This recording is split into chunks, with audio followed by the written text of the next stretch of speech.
name is Dennis Spurling. If you've been involved in an accident, call me and I'll fight for you. I'm not an actor or a celebrity spokesperson. I'm a real trial lawyer, and I've appeared before real judges and real juries on behalf of people with serious injuries. So when I say I'll fight for you, I mean it, and I'll back it up.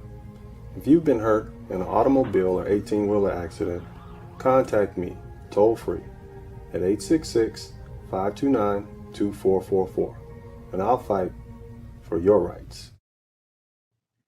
What's up, everybody? This is Uncle D. Look, tonight we're coming back at you with the second part of the series where we're talking about Black fatherhood, generally speaking. And so here's the thing, man. I'm going to show you a clip.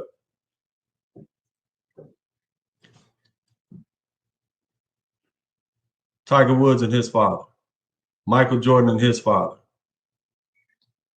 Michael Jordan and his father again. Kobe Bryant and his dad.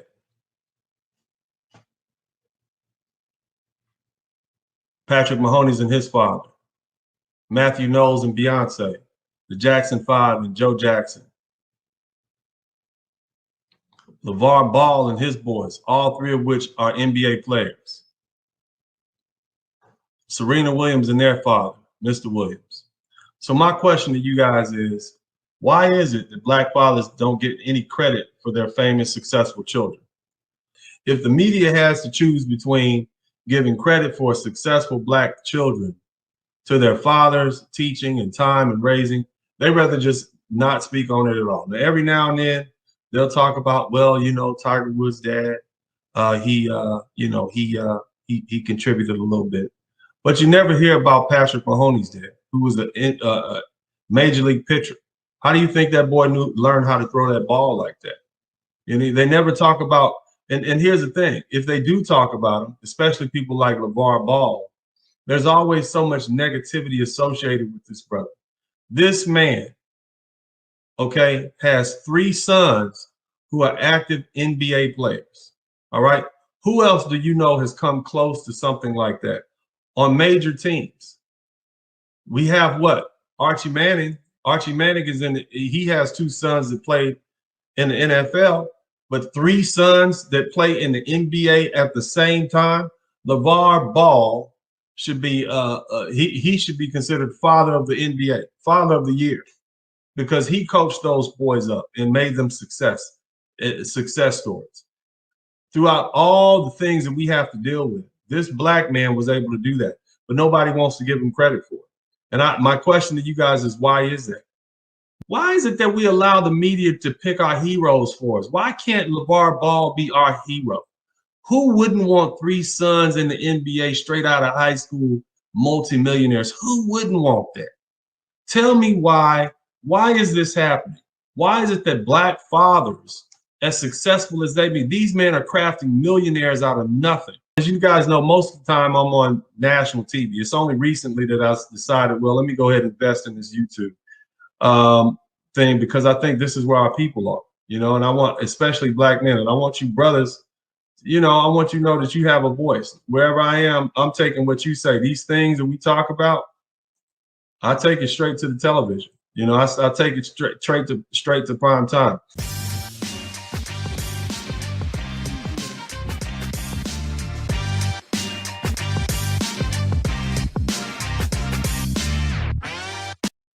So what I want to do is, I want you guys to chime in. What can we begin to do? In other words, what we're going to do is we're going to determine who our heroes are going to be. So what are we going to do, fellas? I need you guys to go ahead, jump on in. Let's have this conversation. I'm glad you chimed in. We need your voice. We appreciate your voice, man. Tell me why Black fathers don't get any credit for their famous and successful children. Tell me why. It really is, I'll say it again, it really is I mentioned this before, a mimetic cultural war to control men. Okay. And men often identify when they get older, more so as they grow up into manhood with their fathers. Right. I do notice often when men hit like maybe around their 20s, mid-20s, they start to heavily identify with their fathers inside and defend their fathers. And women hate that.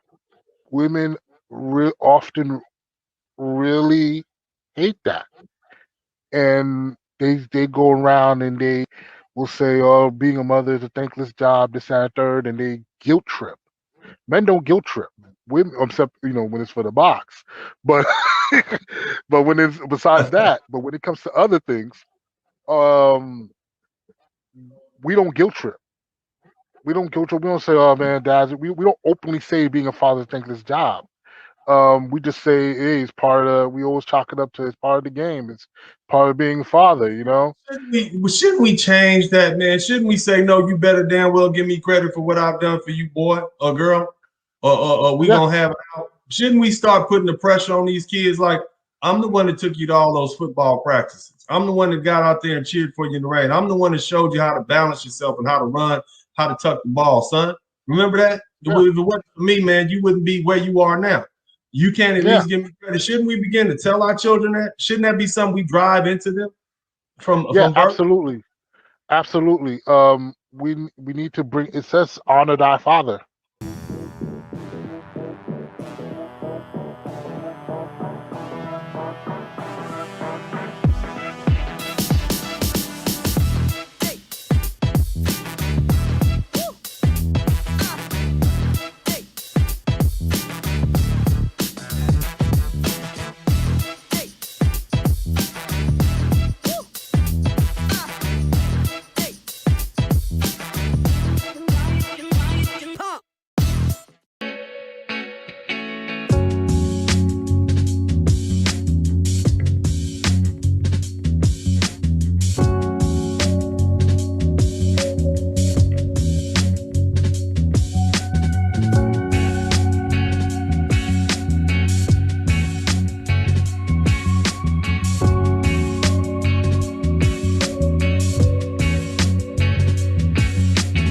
Hi, my name is Dennis Spurling. I'm not a lawyer, but my daddy is. Yeah, if you've been hurt in a car accident, call my daddy. No need to scream and yell like a little kid. Yeah, no, My daddy will fight for your rights. Yeah, fight for your rights. If you've been involved in a car accident, call my daddy, returning Dennis Spurling. Hello, I'm attorney Dennis Spurling. If you've been injured in a car wreck, call me at 713-229-0770. Call my daddy. So, in case you didn't know, there was a suspect. Okay, let me move that out the way. Excuse me. Authorities look to the motive of 15-year-old Michigan high school shooting suspect in custody. Here's what we know. Okay, schools bell replaced by police sirens Tuesday after a shooting at Michigan Oxford High School left 4 students dead. 6 other students and a teacher were wounded by gunfire. 6 students, right? And a 15-year-old suspect is in custody. 15, that's a year older than my oldest boy, right? His parents were charged with involuntary manslaughter. That's the issue that I want to deal with, okay? We get it. The kid brought a gun to school, but this is the first time I've seen where parents were charged with manslaughter. Okay, the parents were charged. Now I could get it if these are all culprits, grown-ups, right? And you're involved in a bank robbery, and somebody gets shot, and everybody gets a second-degree murder charge or a first-degree murder charge. I get that, but to me, this is groundbreaking. When you have the parents being charged with manslaughter, they weren't there, they weren't present. Now, one district attorney can do it, then the rest of them will do it in Michigan. And what happens? You think it would just stop at Michigan? You see? You think this would just stop at Michigan? No, it won't. It won't stop at Michigan. That's my whole point. Just like the Me Too phenomenon, just like the 3 strikes rule phenomenon, lawyers and district attorneys learn from other lawyers and district attorneys across the country. Many of these statutes are identical. But the bottom line is basically you're creating a situation where it can happen. And I can see them using this as a test case in Michigan to see if they can employ this in Detroit when you have a minor who is out there shooting and killing folk and whatnot. And they say, well, we're going to put the parents in jail. We're going to charge the parents with manslaughter.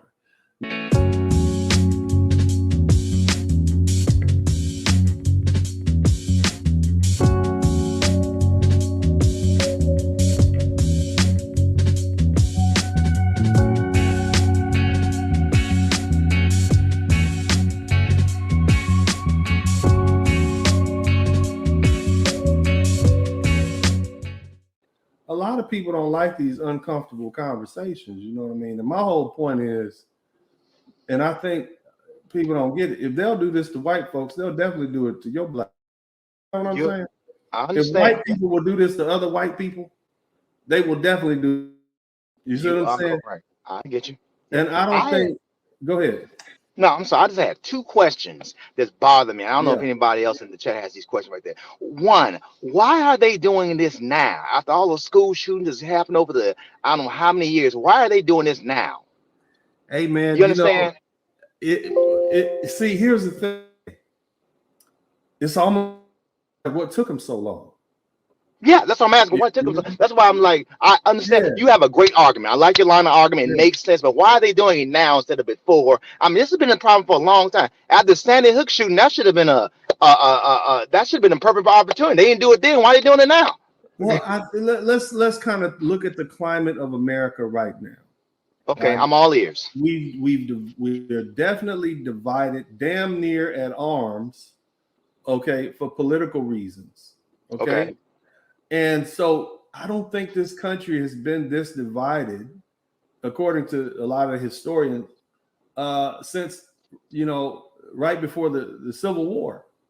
See? So you got people who are at arms. So you have people who are willing to take risks for their side to push a political agenda that they may not have been willing to do 25 years ago when we kind of were getting along a little bit better.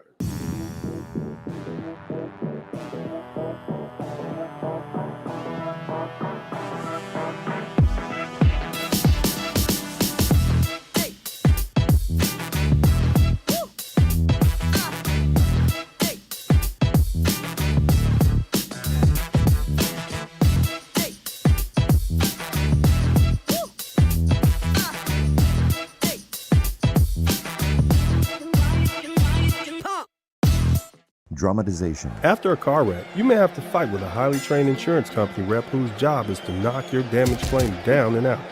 It's a bad idea to enter the ring alone against a trained boxer, and it could be a bad idea to fight against a big insurance company by yourself. When the bell rings, attorney Dennis Spurling will be there to fight for your rights. If you've been seriously injured in a car wreck, call me, attorney Dennis Spurling, at 866-529-2444.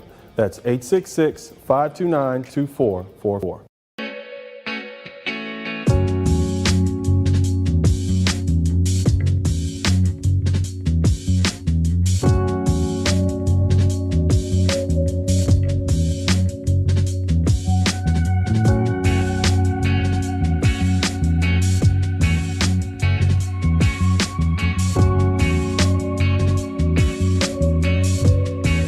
I will scream and I will holler. Then I'll scream and holler some more, saying absolutely nothing. You have a choice in legal representation. And in making that choice, do you want an attorney with a made-for-TV nickname to represent you in your serious car wreck claim? I will growl, kick, and scream. My name is Dennis Spurling. If you've been involved in a motor vehicle accident, contact me toll-free at 866-529-2444. The choice is yours.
Hey, if you're enjoying the content here at Dennis Spurling Unfiltered, make sure you support it by sharing, and subscribing to the channel.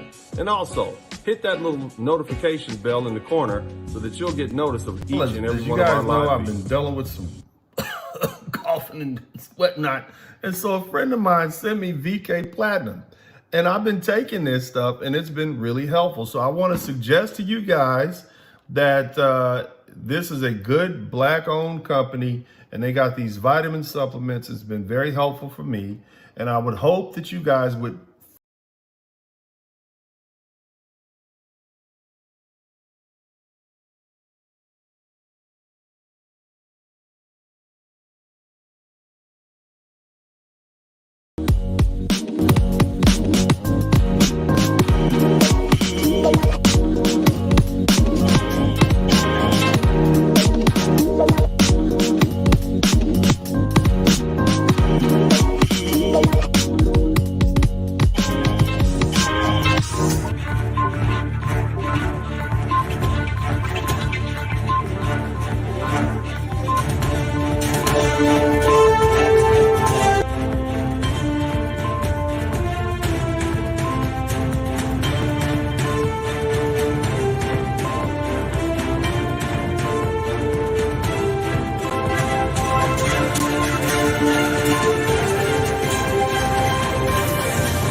All right, you guys, hello and welcome to the Pill Talk. You were just listening to the dope sounds of the Damonn, whom I have here backstage waiting to come hop in and get this interview started.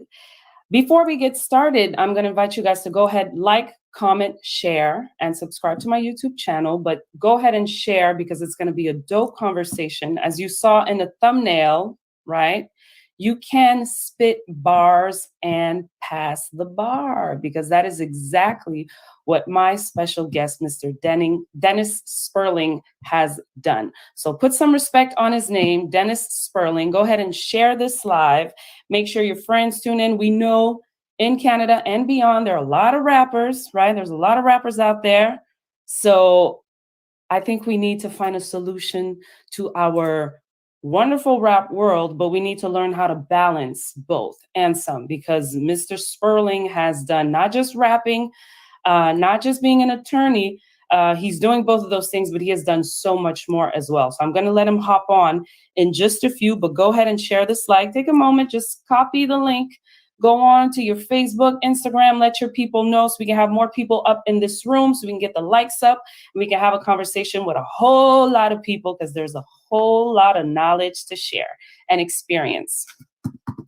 So also in the morning, you guys, don't forget, I've been telling you guys, and I haven't been seeing many of you guys, I work out every morning live on YouTube, not on my channel, but on Shannon Rawls' channel. I need you guys to join us. We are there every morning except for Mondays, right? So tomorrow is the right day for you to start. Get started, get your outfits ready, and start the workout. It's going to be amazing. It's called the Insanity Workout. Make sure you join us over there. Salute to all the people in the chat. Thank you for tuning in. What the funk is this? As always, yes, this is an epic interview. Thank you so much. I'm very happy to be here, and I'm very happy to introduce you guys to Mr. Dennis Spurling, who's going to hop on in here and give us that wonderful talk. Shouts out to Thierry Santiago. Yes, yes, yes. What up, John A? What up, what up? That's my dude. Yeah, what's up? Thank you for coming in.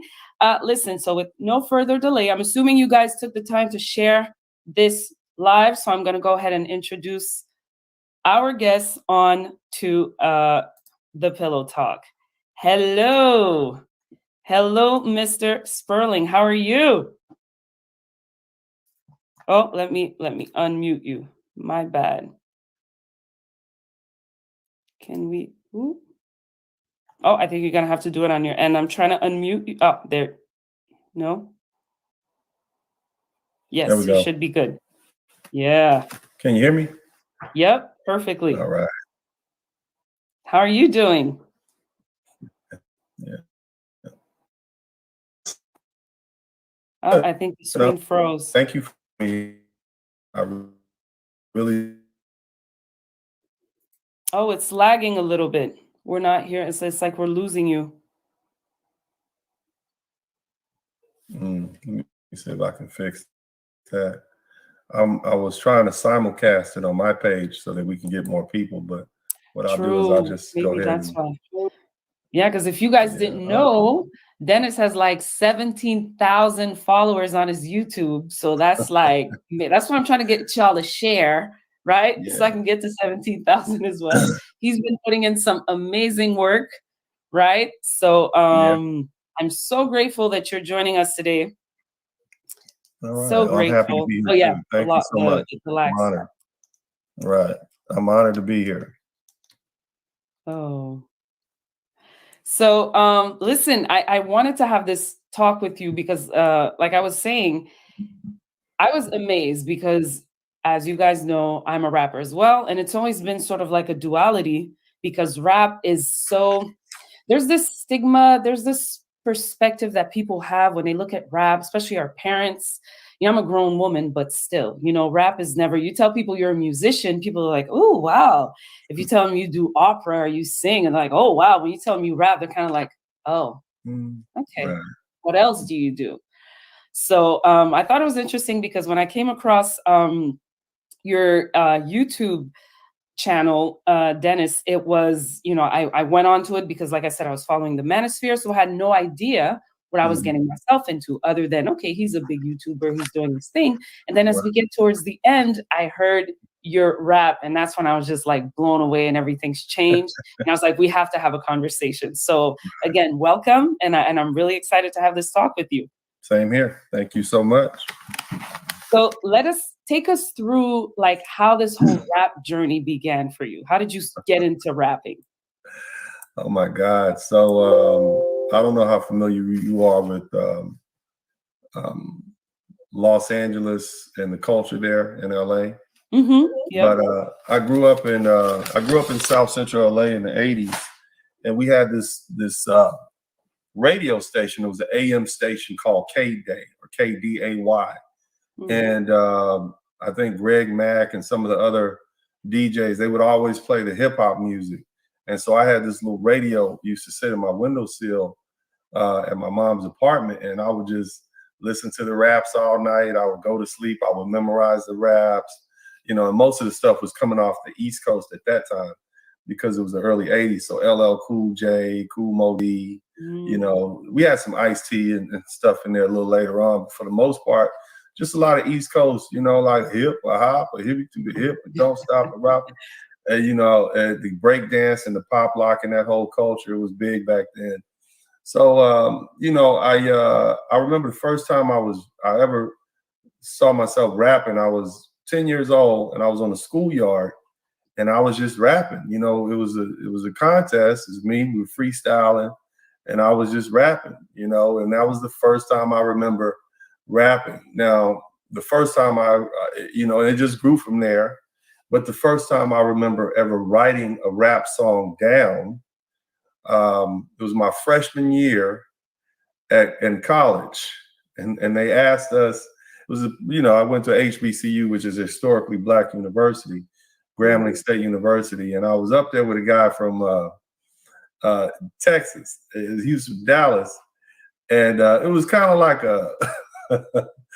you know, it's college students, so you know what we talk about, right? And so I end up rapping about safe sex and condoms, and he ended up rapping about big booty girls. So we put our verses together, and we hit the stage, and people liked it. You know, I was like 18 years old. He was about 18.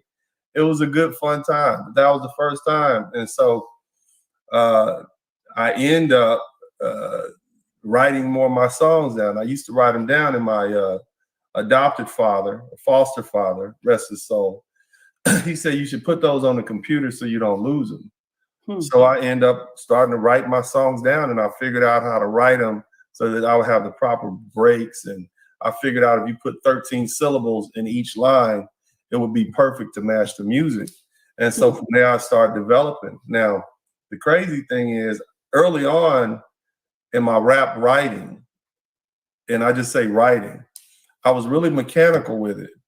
But if you'll notice, in my last song, my last album, which is called Don Juan Carlos El Patron, I just wrote those songs in the studio. It might have took 15 to 20 minutes. Wow. And I just let them play the music, and I would write the song, 6 verses, 6 lines, sometimes 7 lines, because that's a perfect 3-minute, 30-second song. But before that, the Coffee King International song album, which is Rules to Live By, Volume 5, I was drunk when I wrote most of those. So I was on a drunk on the beach in Hispaniola looking at the ocean most of the time. Oof. Yeah, it just, I mean, literally 4 or 5 glasses of 4 or 5 champagne or something. And so most of that just came out. So I got away from the mechanical, and then I really started digging into my inner self. And so what you'll hear is that first album, Rules to Live By, is reminiscent of my old style because it's very mechanical, and you can hear how rigid the songs are, you know. But once I get to Coffee King International and Don Juan Carlos El Patron, I'm just, you know, you just hear my soul talk, because I'm saying things in the album that I would never say in a normal conversation. And so it's definitely, you hear the pain, you hear the trauma, you hear the heartfelt stories. You know, I think one of my songs, I said something like, I talk about the movie City of Gold, you know, where I say, and forgive me for not having the lyrics memorized, but it's been years. Well, after 6 albums, right? I'm torn like Benny and Lil Z, you know, but I say, don't get it twisted, because the devil knows his own, but never forget the city of God is my home. And so basically it's the duality of man. I'm torn. Like, here I am, this father and this upstanding figure, but I got a boat full of women on the boat with me, and I'm drunk as hell. And who knows what happened on that boat? I can't remember. Okay. But if you was on a boat full of some fine Dominican and Haitian women, you don't know what you would do, would you? Wow. I'm just kidding. But so that's how I started rapping, and that's what I did. But writing, really it's the writing. It's the rapping or writing was my therapy. It was my way of getting out everything. Oddly enough, I'll tell you a story. So when I got married the first time, now I've only been married once, but my ex-wife thought that it was stupid. You're 29 years old. You're too old to be writing rap songs. You're a lawyer. I married a lawyer, not a rapper. I would just be quietly sitting at my little kitchen table at my little apartment, writing my little thoughts out in the form of rhymes. And so when she took that away, when she made me feel ashamed of doing that, I just started going to the strip club, you know? And, you know, at least there I could hear that banging beat, that hip hop beat just pulsating against my head. Any time of night, the strip club was always open. That and some hot chicken wings and a fine woman trying to get $1 out of me, that was my therapy. So I realized just how important hip hop was to me. And really it was the writing, because I've only recorded 7 albums. Now that sounds like a lot, but when you think about it, my first album in the first 30 years of my life was only like a 12-song EP, you know, and I recorded that, and that was pretty much it. But then later on, and I'll tell you the story on that. So I was writing a book, and I've written books, Rules to Live By, How to Maintain. You just jump in here. I can talk all day. You know, I'm a lawyer. And That's why we're here. That's why we're here. But I was writing a book, you know, and I had these songs, and I was like, man, I want to incorporate these into my book. And so the editor said, well, they too long. I can't bring all that. You want a 10,000-page book? Who are you, Edward Allan Poe or somebody? Get up out of here. So I'm like, okay. So I called one of my friends who's big in the hip hop industry here in Houston back around 2010, 20. He said, I read your lyrics, man. These are too advanced for some kid. So you can't just pay some kid to come in here and talk about this because nobody will believe them. I say the only person that could sell these songs and be realistic is you, because these are written from a position of a perspective of a grown man who has triumphs and losses, you know, who has victories and failures, who has a wealth of life experience. So I said, well, damn, I ain't trying to go rap, bro. I'm a lawyer. What are you talking about? He said, well, look, I want you to hook up with my homeboys, Beans and Cornbread. You heard of them? I was like, no. Yeah, okay. So I ended up hooking up with him. And the first song that I did was one called Amen. That was the first song I recorded with him. Actually, it wasn't the first song. The first song I recorded is a song about the child abuse that I suffered as a young man growing up in my adopted home. And, you know, the rage that I felt. That was the first song I recorded. You know, after years and years of not rapping and writing, that was the one that was most important. The songs in my first album are the most important to me because I didn't think I was going to come back. You know, Lord, who knew I was going to record another 70 songs in 5 years? I'm glad I did it. But and so the first album you just mentioned, which is the most important one, this is the one that has not been released. Well, no, the first album of the Rules to Live By series, it mimics the first book of my Rules to Live By books, which are on Amazon. It goes through the trauma that I had to deal with as a young boy, gang violence, childhood trauma, abuse, emotional abuse, those sort of things. And that's what I dealt with in my adopted home. And again, you know, as I say in my albums, I forgave all of them in the name of peace, you know, but, you know, just so I could release that. But for many years, it was the rage that fueled me to my success. So you asked me, how does this dude become a lawyer? And like, you know, you're making millions of dollars a year as an attorney and you still got time to do this and that. And it was the anger, you know, it was the rage that fueled me. I'm going to show them that I'm not what they made me feel like I was when I was a little boy. And so that's, you know, coming from an ultra violent upbringing. I mean, I'll tell you, it's a horrible story, but my sophomore year of college, I got into an altercation with another young man, and all I remember was he hit me, and then I picked him up, and I hate to say it, and I'm not glorifying this, I picked him up by his neck, another black boy. I picked him up by his neck.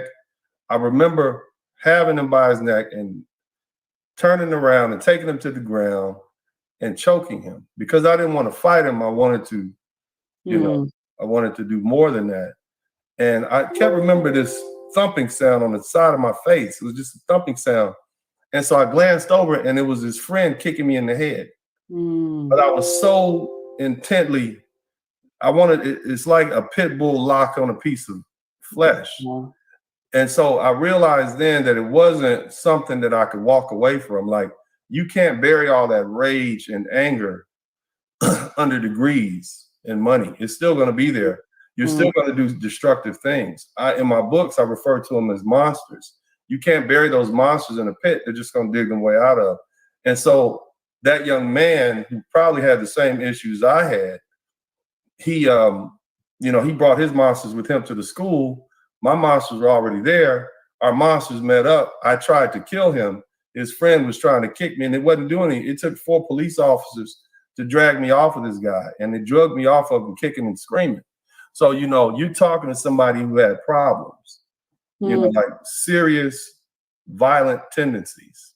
And it's unfortunate, but there's a lot of black men that grow up like that. So my hip hop was my therapy, you know, it was my therapy. So me writing meant a lot more to me than just, me sitting at that table, writing those songs. That was my therapy. That's how I kept my demons at bay. That's how I kept those monsters quailed. And what I find interesting is in the songs that I've heard, right? The messages were real, but they were also positive. Right. There was, you know what I mean? So I feel like you you also at some point made a choice to, because you hear we'll hear rappers who just basically throw out, especially in today's, in modern day hip hop, where we hear a lot of like, just go ahead and pop this, pop that, or it's very negative, very heavy. Whereas yours, I found, was very real. And when you talk about the heroes, you pay homage to leaders in our community. So how did you manage to, because I think this is when music becomes therapy, because I doubt that the rapper who's just spitting out the same negative content that he's feeling, he's just spitting it out. I don't know if it's any use, right? If it's actually healing him, but the way you used it, it's like transforming that energy into something more positive. So where did that come from? Well, let me say this, and I heard Ice-T say this. He said, nobody who's really from the hood wants anybody else to glorify that. Like, I'm really from the hood. Like, I grew up with the helicopters flying over at night. You got to watch what color you wear. You don't even have red articles of red clothing in your household, or blue, depending on where you are. So I really grew up in that violent lifestyle. I mean, I was post-traumatic stress just from growing up in LA, and then couple that with the abuse that I suffered as a young man. I was violent. I played a violent sport of football, and I enjoyed it. And so, no, I would never speak the negativity. I gave them the path in my songs. I gave them the path of light that got me out of the darkness. So I would never, sell them on something that I know is just going to lead them to darkness. See, I'm really, who I am. I'm a statistic waiting to happen. Raised by a single mother, didn't know my real father till 10 years ago. Grew up in the urban inner city, family members in and out of penitentiary, many of them involved in crime. I got an uncle now. I've never known him to have a job. The guy that, I'm 16 years old, I'm waking up at my grandmother's house. The guy in the kitchen cooking chicken or breakfast just got out of prison for shooting up the homecoming queen in her court at Jefferson High School. These are the people that I interacted with, and so I know what violence is. I know what ghetto life is. I was raised probably, in prison bound, so I needed everything I possibly could not to go that route. I mean, people, when they found out, first of all, when they found out I got accepted to college, they was like, Dennis? Got accepted to college? Because, my friends on campus in high school, I don't know if you remember this, they had Jerry curls, they were gangsters. One of my best friends' name was Maniac, okay? He's from the east side, I don't know if it was, where was he from? He was from the east side. I don't know what set he claimed. I don't know if it was, I don't know, but all my friends were gangsters, like real life gangbangers, but we was cool. They were my homeboys, and they know Babyface, so that's my nickname. But he ain't about all that. He trying to do something for himself. Even though I wasn't the best student, they knew I had a good heart, but I was real, and I was honest, and they loved me for it, So, so what pushed you to choose law as as a career? Like, coming from that, I'm trying to, I'm not saying it's a bad thing at all, not at all, but and it's funny because I do see a link as far as like the word, the charisma, the performance aspect of it. I've always seen a link. Like, I don't know if you remember that song, it was on Sticky Fingers album when they had Rod Digger, Sticky Fingers, Redman. They had like a whole bunch of actors, and everybody was playing a role in the courtroom. So Rod Digger was the judge, and they were all rapping that scene. To me, it was like, oh my gosh, it was crazy because it almost feels like it's a connected world. But for some reason, through rap, we connect the streets much more than anything else. Like, if you're from the streets, you're selling dope, whatever, and you rap, it makes sense. But if you're a lawyer and you rap, then people are like, what? You know what I mean? So I think let me start off by saying this. it was the creativity of being a writer of rap songs that has helped me be very creative practicing law, which is why I can take a horrible case. And as a black attorney, mostly what I get is horrible cases because they give all the good cases to the white men. Wow. But so I take them and I'm creative with them. But I never wanted to be a lawyer. I actually, funny, my grandmother had a garden and I helped her till that garden. She was a woman from Mississippi. And 5 years old, and I helped her dig up all the grass and that was some of the hardest work I ever did. My little hands was blistered up at the end of the week. She was 70 years old at that time. And so we dug the garden up and she planted her turnip greens and stuff like that. So I spent a lot of time in there. Once it got there, I was looking at butterflies and ants. And, I was a bad child. I'm not going to lie. I was horrible. But I did used to spend a lot of time in her garden, and I would also go around the neighborhood looking for birds and animals. And so that led me to the love of biology. And I actually wanted to be a veterinarian. But when I got to Grambling, one of my professors, his name is Dr. Benny Miles, he said, you're a solid B student. You're a solid B student, right? And I'm like, okay, great. That's a good thing. He said, well, nobody wants any B doctors operating on them. I'm like, damn, bro. He said, but you know what? You talk about fast and you're willing to argue with these women, which is good. There's a law school right down here in Baton Rouge called Southern. And I'm like, where am I? He says, right down there in Baton Rouge. And you can take this biology degree and you become an environmental lawyer. I'm like, really? And so I enrolled and I applied and then I ended up in law school, and that's basically how it happened. But I never planned to be a lawyer. The ironic thing is my adopted father, the few years or so I did spend with him off and on, he was a lawyer, but he was a criminal defense lawyer. And he just, black criminal defense lawyer, maybe he made $150,000 his best year ever. Okay.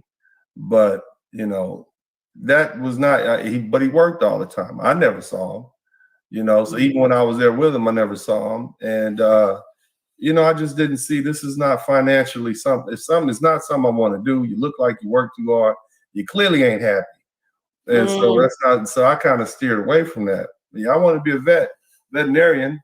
And then, ended up, like going into, wow, just kind of, that's interesting. Yeah. Because, but I think because of the conflict, I'm used to it. I'm okay with fighting with people. I grew up fighting with people, physical fights, intellectual, emotional, learn to deal with it. And so, I'm good at it. Not that I enjoy practicing law, I'm just excellent at it. So I'd much rather be on the beach somewhere with a drink, man. Of course. Writing a couple bars. Why not? Yeah. Drunk. Yeah. So then you went to school. Mm-hmm. You did so in parallel. So you're rapping, you're going to school. At one point, then at some point you start working as you enter the corporate world. Like, first of all, how old were you when you released your first album? I think I was 19 or 20 when I went to LA and I recorded my album. I think I was on like 54th. I forget what street that was, somewhere in South Central. I found this dude. He was charging me like $100 a track. So I put together like 12. I mean, how much money are you gonna have at 19? Not a lot. And this is not something that anybody in my life wanted to invest in because like, dude, we're not giving you rapper money, but whatever.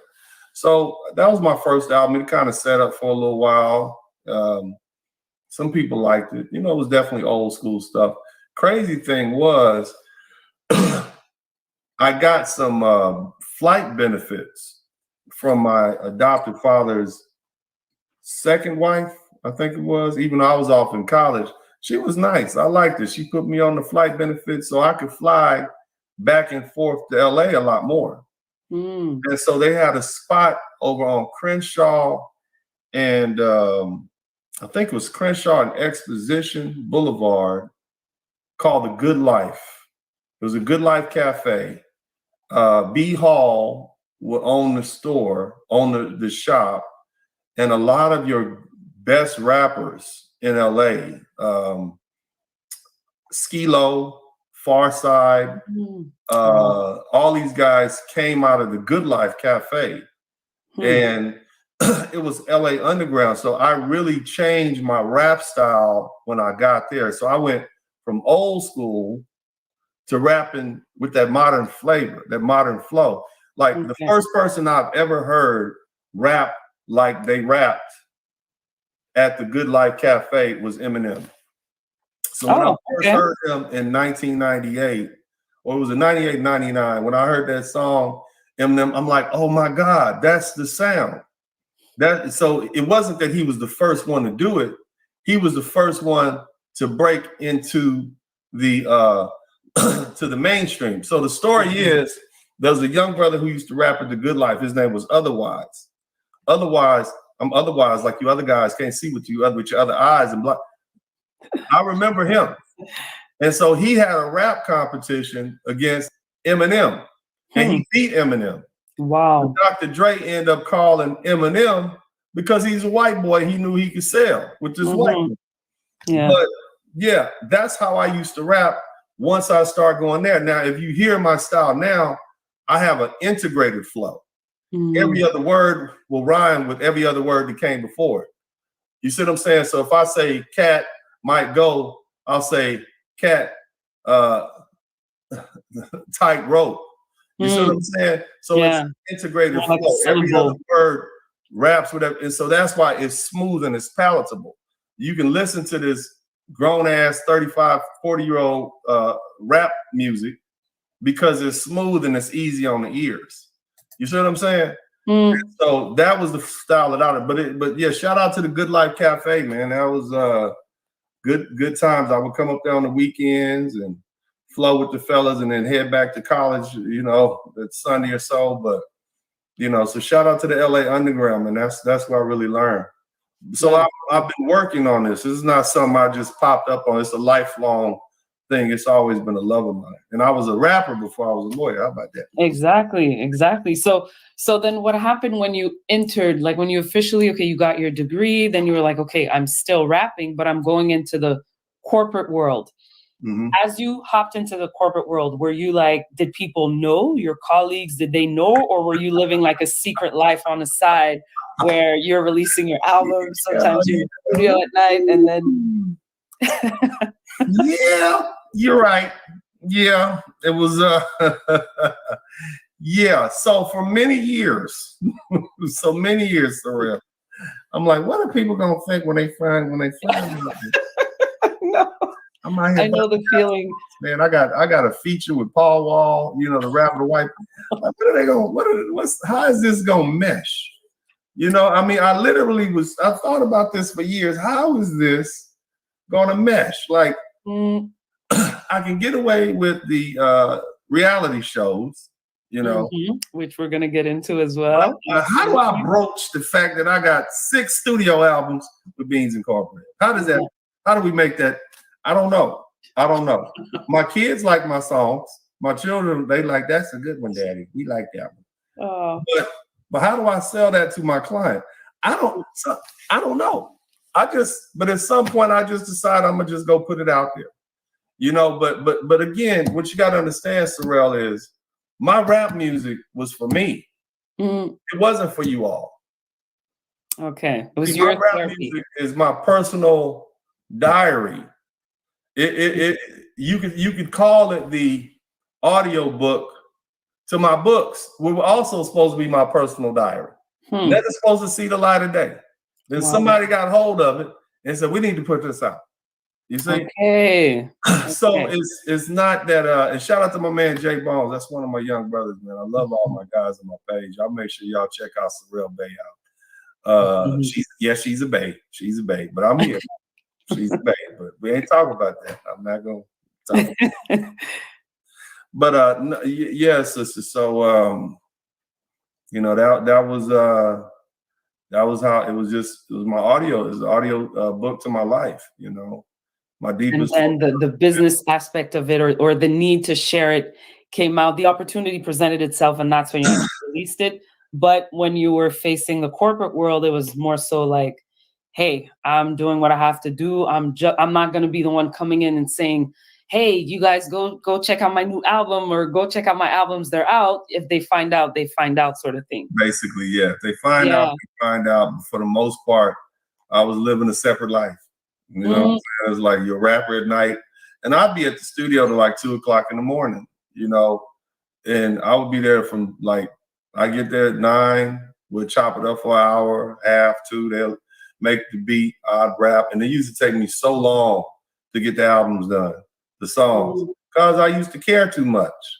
You know, the first couple of albums, I wanted everything to be perfect.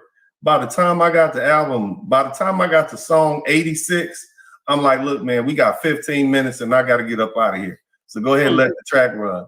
And we would just go straight through it, you know. But I hit, the crazy thing is, fam, is I found my stride in 2018. Okay, so that's 4 years ago. I'm 47. I finally found my voice.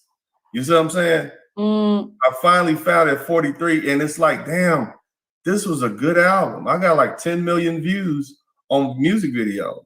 But it's like, I'm not gonna be out here rapping no more. You know what I'm saying? Like, but even though some people are like, man, you're actually really good. Like, I can listen to it. Like, I know, but I just don't want to. You know, like, I've done that. I don't have it in me. You know, there's nothing else I want to talk about. I'm fine. I'm loved. I have beautiful children.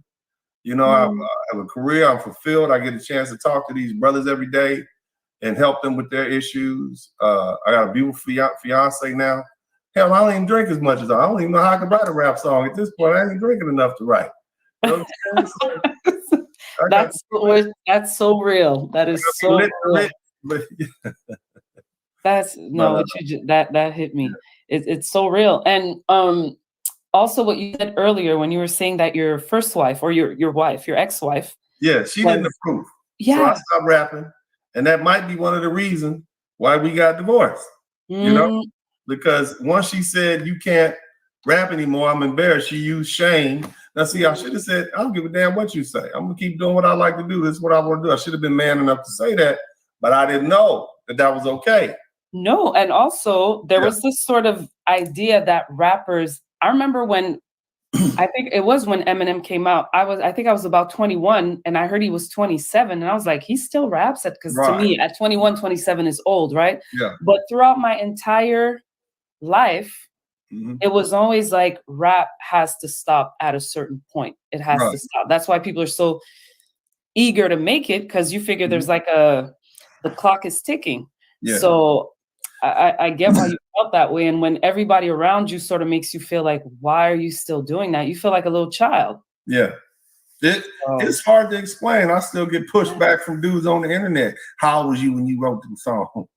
Like, I think I recorded my first album at 38 with Beans and Cornbread. That was my first album I recorded. And I was like, I'm not trying to put myself out there. I'm definitely not doing any shows. But I do get a check every 3 months from. There you go. I do get some royalties. So that's cool.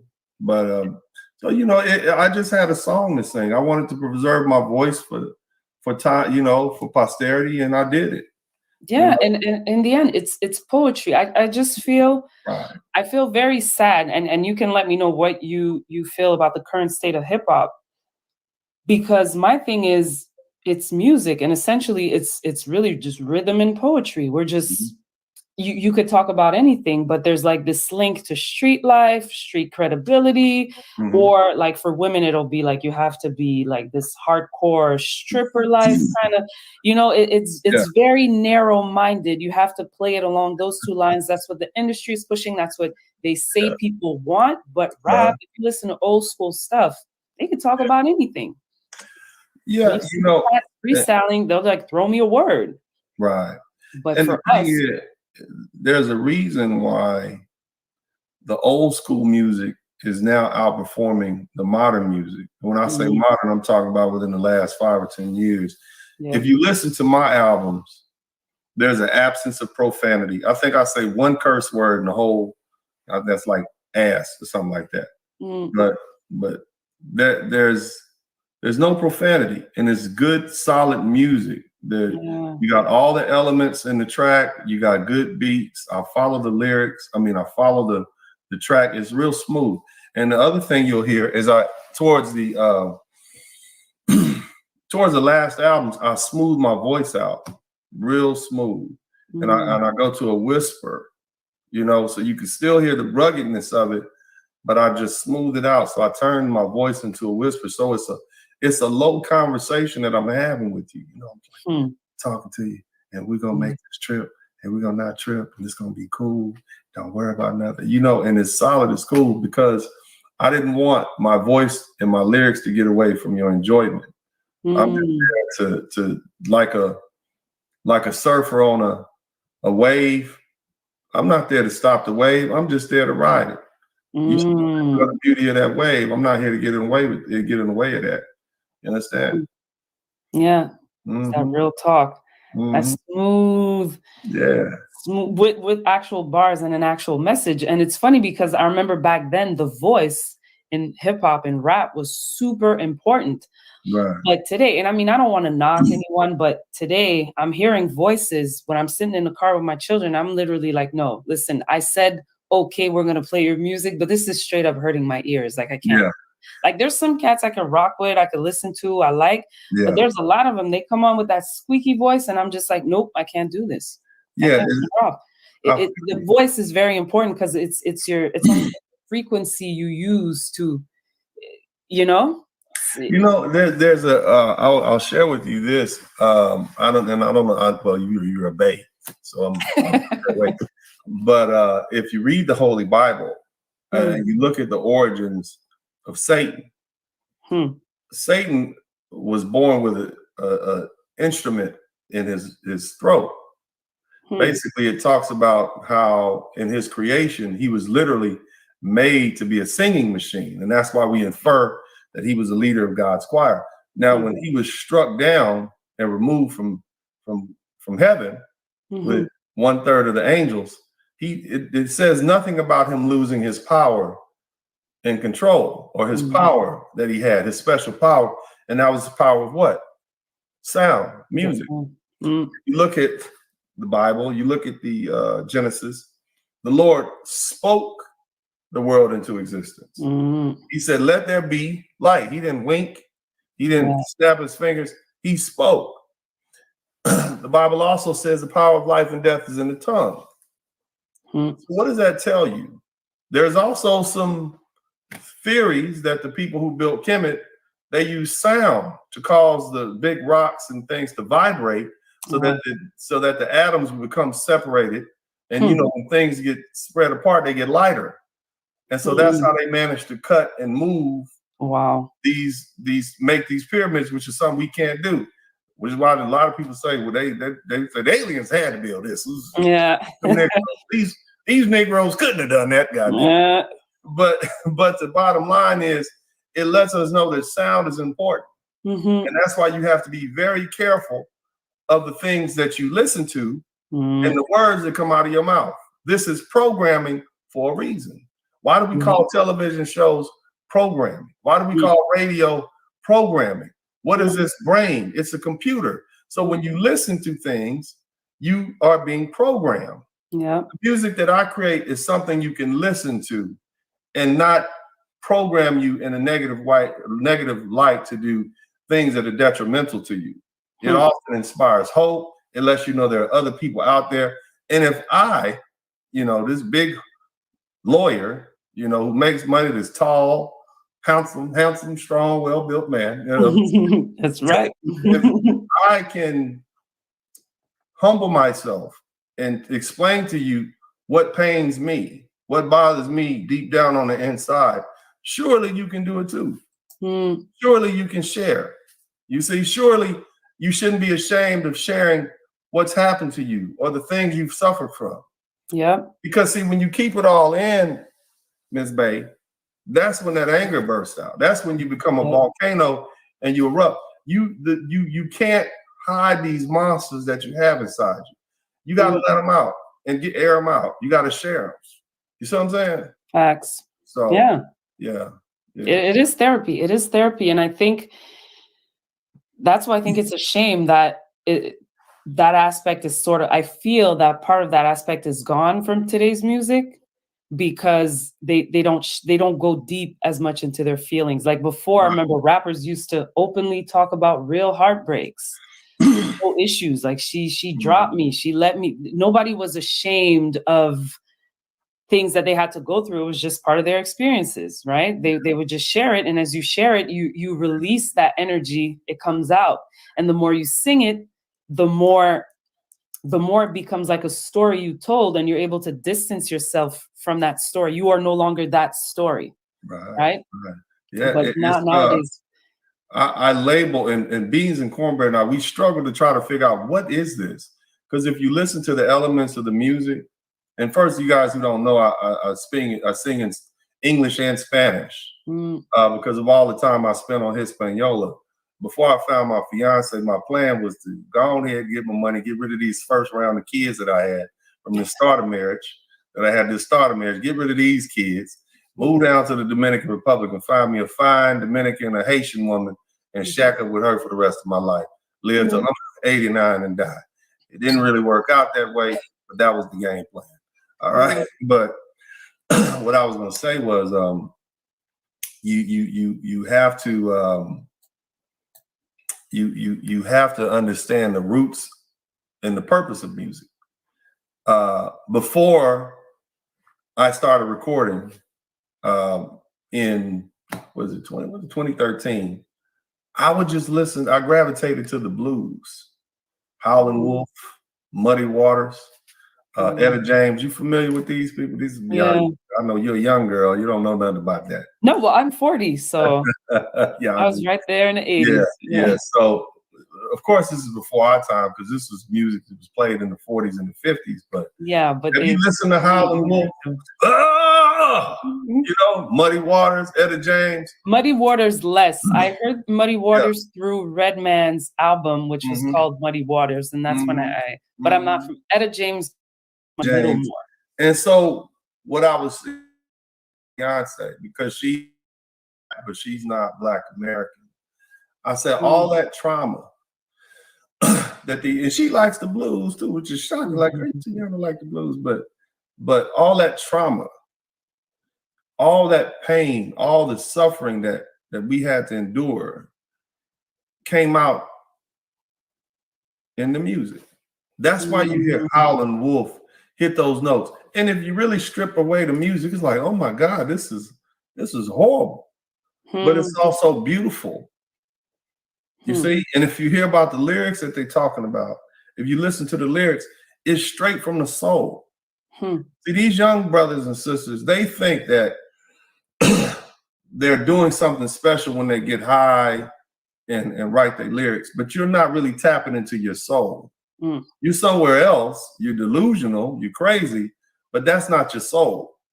It's when you really dig down into your soul that people love you. The last artist, modern artist, and I'll say modern artist, that really was able to tap in his soul and make people love him was Tupac Amari Shakur. He was the one that would bear his soul to the world, and we love him for it. Yeah. And that's it. The rest of these people are talking superficially. That's why we don't listen to their music anymore. I love Ice Cube, but do we really listen to Ice Cube? No. No, but we still listen to Tupac, and they came from the same era. Yeah. We still listen to that old music that we call old music because it still is discussing the human experience, not big rims and big cars and fine women and, you know, flat. That's not something that the average human being wants to live. Only a superficial human being would want to hear that. Yeah. What they heard as they teens, all the way in their 30s and 40s and 50s when real life kicks in. You know, so all I did was talk about real life in my songs, things that are relatable. And that's why, you know, I'm absolutely certain that over the years, people will continue listening to my music. And they say, damn, who the hell was this dude, man? Why didn't we ever know about this guy, man? You know, where'd this dude come from? Because it's music that feeds the soul. We call it Caribbeosa. Caribbean blues music is what we call it. I found out that my grandmother was cousins with B.B. King, which makes me a distant cousin. So I like, man, maybe it's just in my soul, you know. And then crazy thing is, and this is crazy because I thought I was just a black dude from LA. You know, I thought my people from Mississippi and you know, my daddy them meaning and other was from North Carolina, and that was just it. But at some point during my life, I realized that I had to go ahead and face the truth, and accept the fact that my mother misled me, we'll say, up until I was about 10. And the man who I'm named after, my foster father, who I thought was my real biological father, misled me. And so most my mother would tell me was that my man was from the island somewhere, and he had a funny accent. So I'm like, I don't look like no black ass Jamaican. What's wrong with you? Jamaicans black as hell. I look like them people, man. And so I went down there and I visited them people. And them people looked a lot like me. Matter of fact, they look a lot like you. And I'm like, them people kind of like me. You know, they kind of the same thing. The music is a little different. But once I realized that, I realized, man, like, I need to investigate my roots a little bit more. So, you know, I haven't reached the point. I'm no longer 10 years old anymore. And it was 2012. It was October 2012. I decided to reach out and begin looking for my biological father. And I found him. Wow. Didn't know the man. Come to find out, he was a man from Trinidad, from the Caribbean. Wow. Was it easy? Like, how long did the whole process take before you found him? So I just decided one day, it's a long story, and I'll talk about it in my books, but something had brought me really down. It made me feel bad. My adopted father and I I had a whole bunch of lawyers working with me, and he decided that he was going to side with them against me and try to put me out of business. Oh, wow. Yeah, it cost me $250,000. So yeah, you know, I had a lot to rap about, baby. I had a lot on my mind, you know what I'm saying? But it ended up costing me $250,000. I ended up getting rid of all of them, and he went with them. Since that time period, they've disbanded. Whatever plan they had, it died, and I'm still doing well. But you know, bottom line is, it on this particular day in October, something came up that reminded me of that, and I said, man, it's just like a curse having this man as my father. You know, and I got his last name. I'm stuck with him. My kids got his last name, man. Oof. It's hard. And so I ended up, you trying to put me out of business. I had to deal with all that abuse when I was living in your house, you know, and this is my dad. This is the masculinity that I got to pattern myself. And I'm not like this man, you know, even though we both lawyers, we like night and day. You know, so I end up looking on the internet and come to find out a relative that my mother said I was related to through my father's side had passed away. Very famous man, very famous politician in Los Angeles. He was a lieutenant governor of California at one time. Black man from the Caribbean, Trinidad. And so he had died. And so I jumped on the internet, typed in his name, Facebook actually, and I end up inboxing somebody who was his close relative, who also was my father's close relative. And I lied to him. I said, yeah, condolences to your family. My people knew your people back in the 70s, blah, blah, blah. And like, yeah, thank you so much. And then I said, she was like, well, who was it? And I said, it was such and such. And she's like, oh, we don't have a relative like that. We don't have, that's not. So I end up calling my mother, and I said, what was the man's name you said is my father? Caught her off guard, like, oh, you know? Of course, as you can imagine, there's a lot of tension over the years. Like, you got me living this lie. You done lied to me until I was 10. So it's always, so think about it. I'm coming from this, I grew up in a violent environment, violent household. I don't get along with my adopted father. I don't get along with my mother. I ain't got no friends. All I know is war. I'm excellent at it. I'm excellent at conflict. Like, I will fight you from sun up to sundown, wake back up, fight you again, beat you, pick you back up, fight you some more because I enjoy it. Not because I'm good at it. You see? And so when you grow up and you have no friends and you have no allies, you have no one to run to. You know, my mother told me if somebody hits you, you hit them back harder. You don't come home, or I'm gonna beat you. Yeah. You see what I'm saying? And my father, he would let me get beat up by the other guys in the house, to the point where I just realized that, you know, this is what you got to do. This is what being a man is about. And it's unfortunate, but the bottom line is, you know, it took me about 30 days. I met him in October 3rd. By October 30th of that year, we had the DNA test, and it showed that he was my father. Wow. And so Thanksgiving of November 2012, I was standing at his front yard. Crazy thing is, fam, he lived about 2 or 3 miles from where I grew up in South Central. But he lived in Ladera. You know, he lived up in the hills. Okay. He was married to a judge. You know what I'm saying? His 2 little daughters, beautiful. My little half sister's beautiful. That wasn't my lifestyle because people kept that birthright away from me. Wow. In other words, I could have been in the governor's mansion in California, but I'm over here in South Central dodging bullets, shooting traps with the Crips on the corner, because my mother didn't want to share that truth because it's embarrassing to her. I get it. You see what I'm saying? So, you know, my life has been filled with trauma, so my music reflects that. And, you know, people appreciate it because I'm honest. Here you are, this big 6'5", 280-pound man, and you willing to share these innermost secrets and let people know you're vulnerable. And I'm cool with it because I'm comfortable with myself. You understand what I'm saying?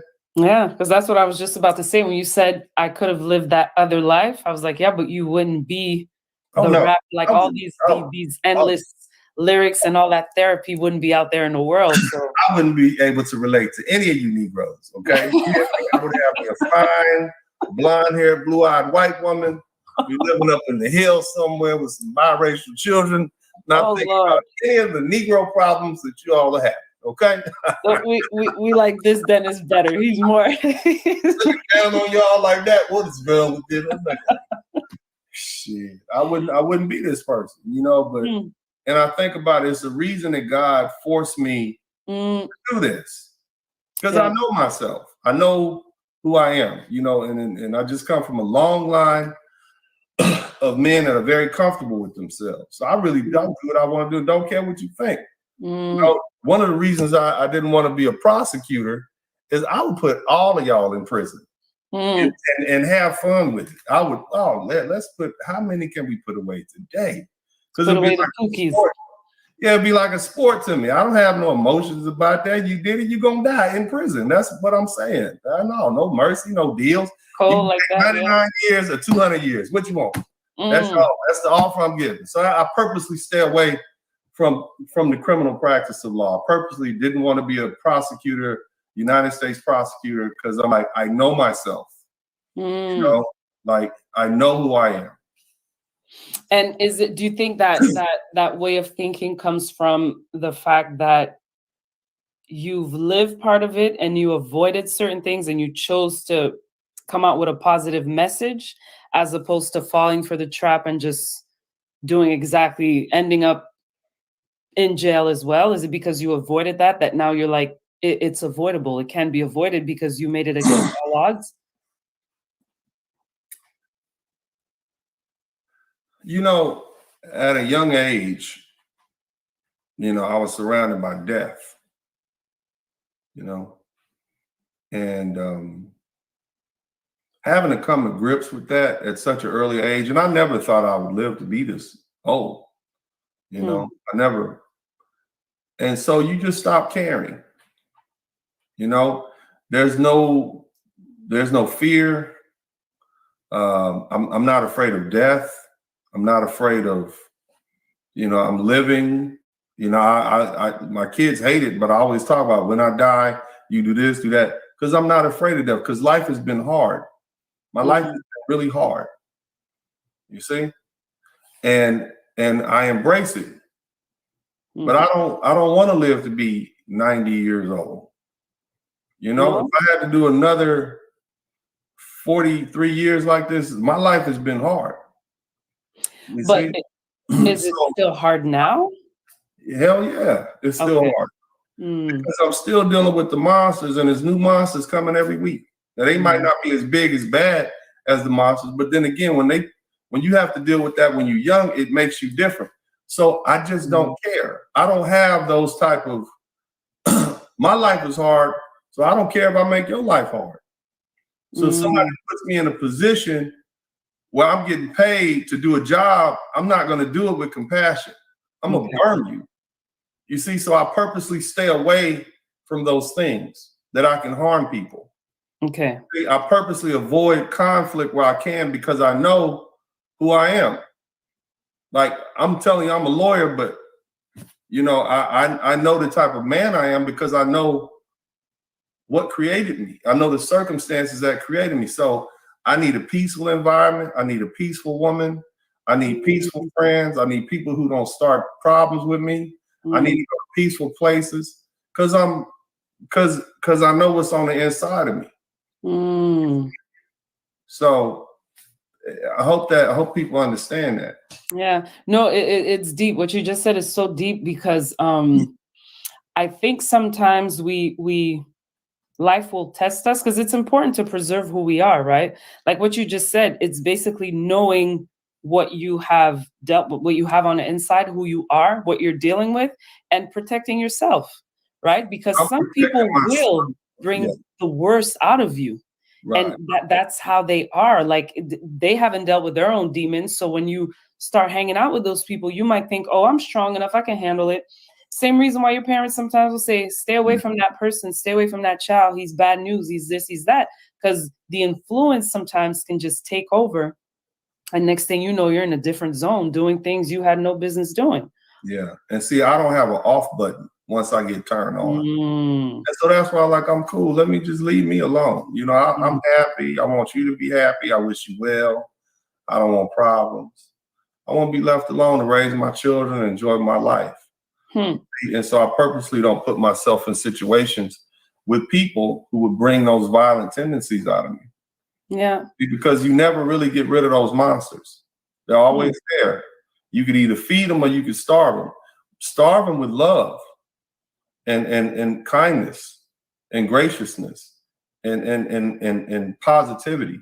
You feed them with negativity and conflict and rage and anger. So I stay away from those things that will bring out the latter. You see? And there's a lot of young black men out there. That's why so many brothers follow my page, because they can sense in me what they have in themselves.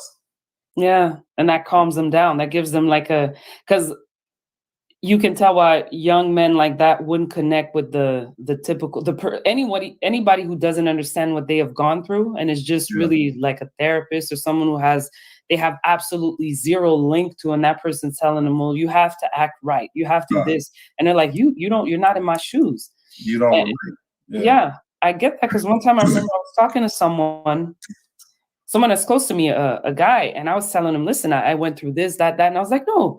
And he was sharing part of his story because he was drunk. That's the only time when he could actually talk and say something. So he was telling me all kinds of things. So I'm thinking I'm doing the right thing. I'm like, well, listen, you can do this, you can do. And at one point he snapped. Yeah.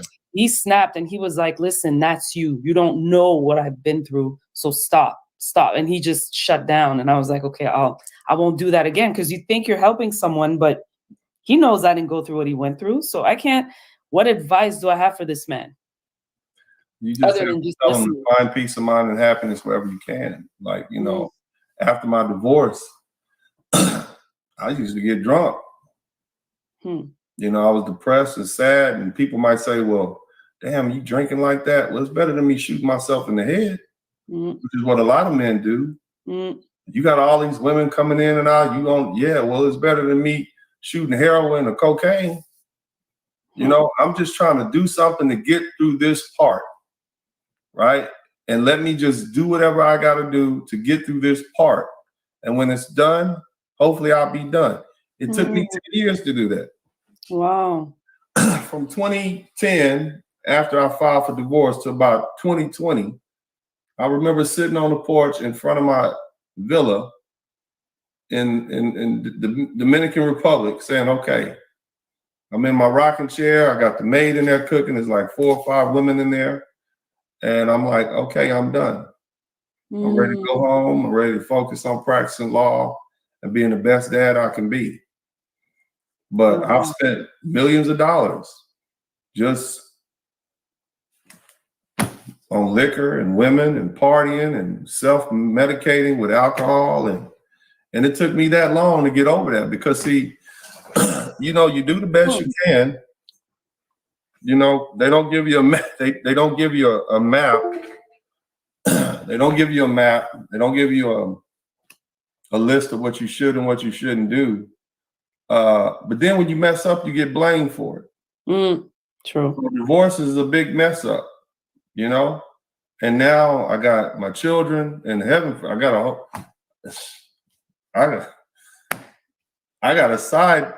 a baby that I had out of wedlock, which is something I never wanted to do. And that re-traumatized me because she did the same thing to me that my mom did to my father. She deemed me not good enough. Because remember what I'm telling you now, my mother was a Black American woman. My biological father was this immigrant dude who was her same age from the Caribbean. He had just got to the United States. In her mind, he wasn't good enough. You know, and so she had contemplating having an abortion, something she told me she did. She took a bunch of pills, tried to get rid of me. That didn't work. So she ended up finding my adopted father. And he said, it was cool, don't worry about it. I'll work with you on the baby. And they just decided to keep that secret. He was a captain of the football team at UCLA. He was on his way to law school. You know, he came from a middle-class family, you know. So, you know, she picked and chose. You see what I'm saying? My ex-fiance, ex-wife, my baby mama, lack of a better word, she was this Miss Universe contestant, you know, Miss Jamaica. And she thought this regular lawyer guy is like, yeah, whatever. But I'm the baby daddy now, you know? So when my third son was born, she didn't even give him my last name. She ran off. I wasn't there at the birth. So I got these other two boys that I spent all this time with, that I love and I adore. It brought me so much healing because I've been able to be a father to them that I didn't have. And then I got this other woman who literally ran off with my son and did the same thing to me that my mom tried to do, or that my mom did to my to my father, my biological father. And of course, I wasn't having no parts of it. So, you know, I got the paperwork going. You know, she ran off. I tracked her down, served her, forced the court to change her name, put her on child support, everything. She's been mad ever since. Yeah, and sometimes those procedures, I don't know if for you, because you're already in that field, maybe it was, I'm hoping it went faster, but I have a friend who was just dealing with something similar, and to this day, he's still fighting. And, you know, you lose in 2015, the trial is in March of 2022. Oh, wow. Wow. So we still fighting about it. And the boy's 6 years old. But I have been able to get his name changed, talk to him, start creating a little relationship. He's been here a couple of times. Huh? I'm sorry? He's been here a couple of times to see me. But it's not been the best relationship. But I'm glad I did what I did. Yeah. I'm glad I've had the power to do what I did. This is one of those things where you break one of those generational curses. I did not want to happen to my son what happened to me.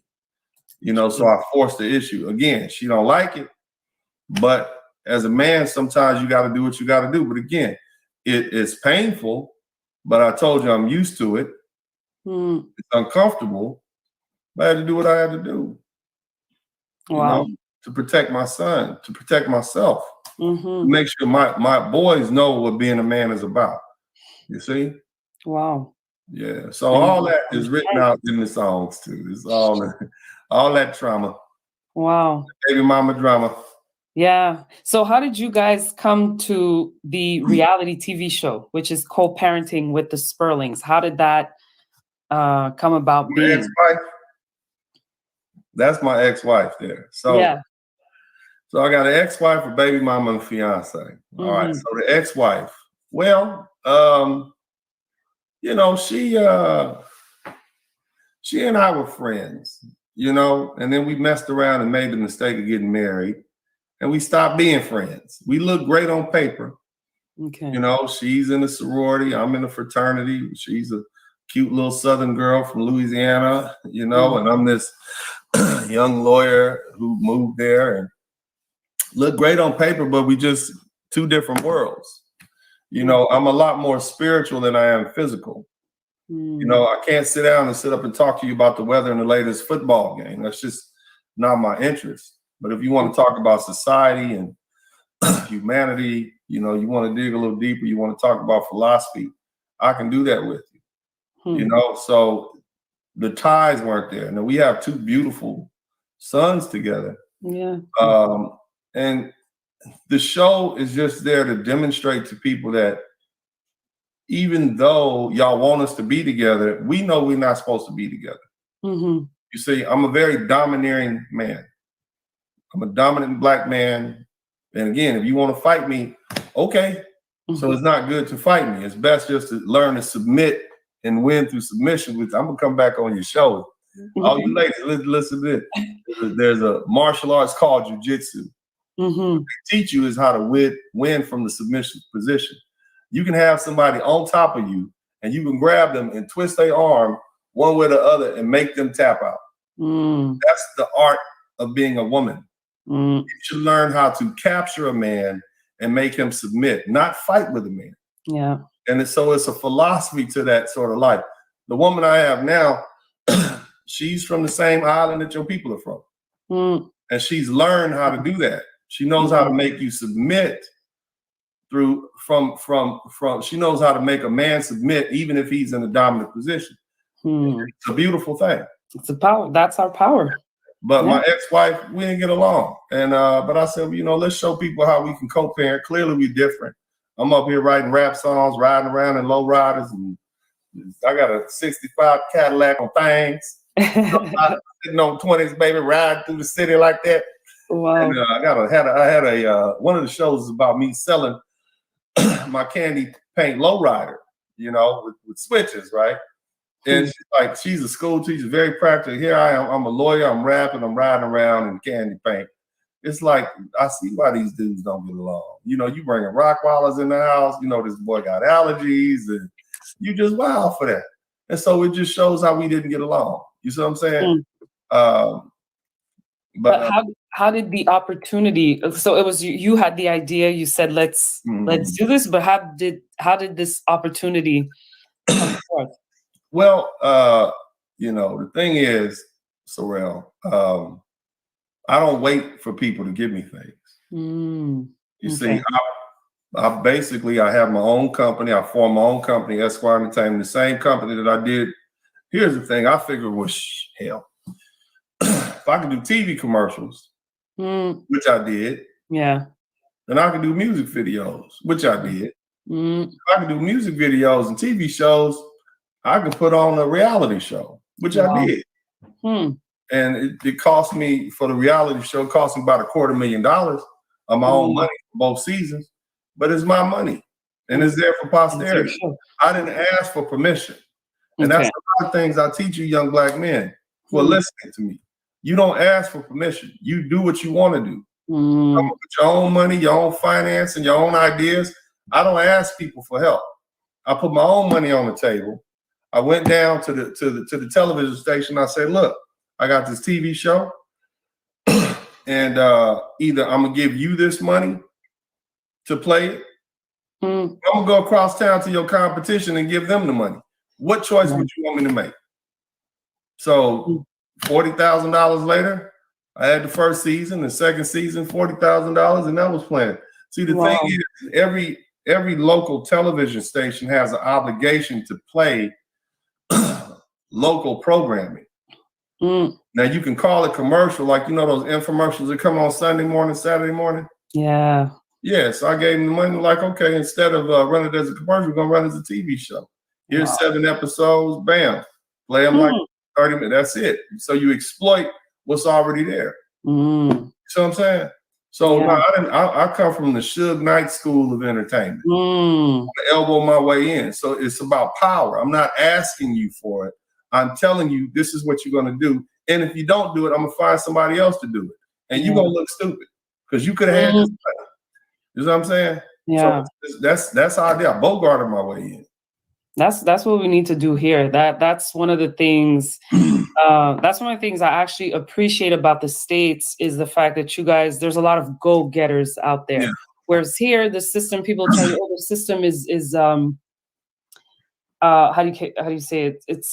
It's very, it gives a lot. You're taxed because here's a service here. We got you. We'll take care of this for you. We'll take care of that for you. You're being pampered, so to speak, bare minimum pampering. But it prevents people from, it makes people lazy in the end because the go-getter mentality or actions are developed when really you hit rock bottom, when you're facing situations where you don't have a choice but to do something, right? Mm-hmm. You make something out of it if you have that in you. Yeah. No. Wow. So you guys did the reality show, and it's good that your ex-wife was even on board with this. So she must have had a tremendous amount of trust also in you, probably stemming from the fact that you guys were already friends before to partake in this. You know, it's not perfect. Yeah, we got a custody agreement going now. I want to see my kids more. She don't want it. So it is what it is. You know, it's real. Like, we don't get along. Like, we don't like each other. Oh, okay. Like, we really don't like each other. And like, if we liked each other, we'd still be married. You know what I mean? I got married, yeah. So, you know, but we have children together, so we got to be adults about it. If we can't come to an agreement, oh well, you know, I'm just going to go ahead and do it the right way. I'm not going to argue with you. I'm going to go ahead and get this child custody agreement changed so I can see my kids more. And it's unfortunate, but that also, again, I'm not emotional about this. I'm doing what's in the best interest of my children, and you're going to have to stop me from doing it. You see what I mean? And that's the attitude that a lot of black men need to take. And I don't know what it's like in Canada, but what I try to tell, we have a lot of black men here who are passive, and they just go along and get along, and they just let it happen. I don't let nothing ride. I told the brothers all the time, I'm probably one of the most uncool black men you'll ever meet. I'm not going to be cool with it. I'm not just going to let it ride. I'm not going to just get along. If I see something that's unjust, especially if it affects me and my children, I'm going to fight with you over it. See, and if it's worth it, and see what I've learned about a good fight, sometimes you can be dead wrong, but if you fight them hard enough, they'll quit. And so that's the type of person, that's how I practice law. I know that's the whole secret. I know my goddamn client is lying his ass off, but we gonna fight him about it and see who quits first. You see, so and that's probably a very European way of seeing things, but unfortunately, it's who's willing to fight. You believe in something enough, you're willing to fight for it. Make the other side quit. It doesn't matter if you know that old saying, might equals right. Damn, that's messed up, but that's how the world works. Well, especially having to do with your children. Like I think, like you said, a lot of men kind of just give up. But I mean, sometimes the man would have been the more fit person to take care of the child, or just as much. Just because it's the mom doesn't mean that she has to take care of everything. Where's she at mentally? You know what I mean? What is she bringing to the children? I want that young lady to go out there and live her best life with whatever boyfriend she has. God bless you. Just get them sons. Let me raise them up to be men. Because see, I tell the boys all the time, I tell everybody, you're not going to be bailing them out of jail. You don't have the money for it. You see, they don't have your last name. You can go disappear into the ethos and nobody even know they're your kids unless you run up and claim them. They got my last name. Hell, they look like me. They act like me. So let me go ahead and force them into manhood. Force them into manhood and make men out of them. So when they're 26, 27, 30 years old, you'll be looking at somebody you're proud of instead of somebody you're ashamed of. That's what I tell them. But a lot of women, they don't want to give up that control. And as you can see, I don't have the type of personality that women want to appease. They want to punish me. I'm going to show you. And if they want to break me, you see what I mean? And unfortunately, the Most High has been on my side. From the point where my mother was taking pills to try to kill me in her womb, to when she contemplated having an abortion, to being born in a violent environment, both domestic violence and family violence and street violence, the Lord is on my side. You know, and that's something that runs through my music. You see what I'm saying? Is that my belief in the Most High, you know, has always been there. Like, it is not something that I think about as extra. I feel that the Most High is with me all the time and has been with me all the time. Like, we are together as one, and I'm doing his work, whatever it is, you see? And so he gave me 10 years off to mess around and get all the demons, whatever. I pacified them, whatever. And now I'm moving on. You see, I have a song that says, I'm moving on, moving on, moving on. You see, away from you. That's dope, though. Yeah, I actually want to revisit that because I find it's super interesting when you. I think I wouldn't say that works for everyone, but I do believe, and you're sort of living that experience. You're living proof of that. Yeah. That some people have the ability to. Let's say you have a bad habit or some sort of addiction. Some people have the ability to be addicted to something, whether it be fun, women, alcohol, a certain lifestyle. And the minute they decide, sorry, he's like, yeah, I still got that. women and alcohol. Alcohol. But you know what I mean? And then one day, and it could be a problem during that period of time. And then the day they decide to snap out of it, they're out. Whereas some other people, they just keep sinking and sinking until whatever. Yeah. So it's, I was gonna say maybe it comes from some sort of strength or having a certain mission that you know that you have that's bigger than you. So then you have something bigger to hold on to. So you're able to get yourself out of there on your own, as opposed to some people who just don't have it. Yeah, I was just doing time. You know, I needed to find, and I didn't go into this, but that was my way of taking back what they took from me. And that was that Caribbean heritage. Because I knew I would have been a much nicer person, and I'd have been, you know, I've been nice. I've been nice, happy little Caribbean dude. I've been eating roti every day, and you know, and I've been happy and nice and friendly, and you know, but now I'm not. You know, I'm a mean, angry black man, and I enjoy fighting, you know, and I'm huggable. Don't get me, my kids like me, you know, my fiance, I'm a big teddy bear, but you know, they took that from me. And so I took it back. For the past 10 years of me hanging out in the Caribbean and overseas was me thumbing them in their eyes saying, see, I got back what you stole from me. And there's nothing, and I'm gonna tell people that you took it from me, figuratively, of course. You see, and so I'm okay. I got it back, you know, and I'm okay.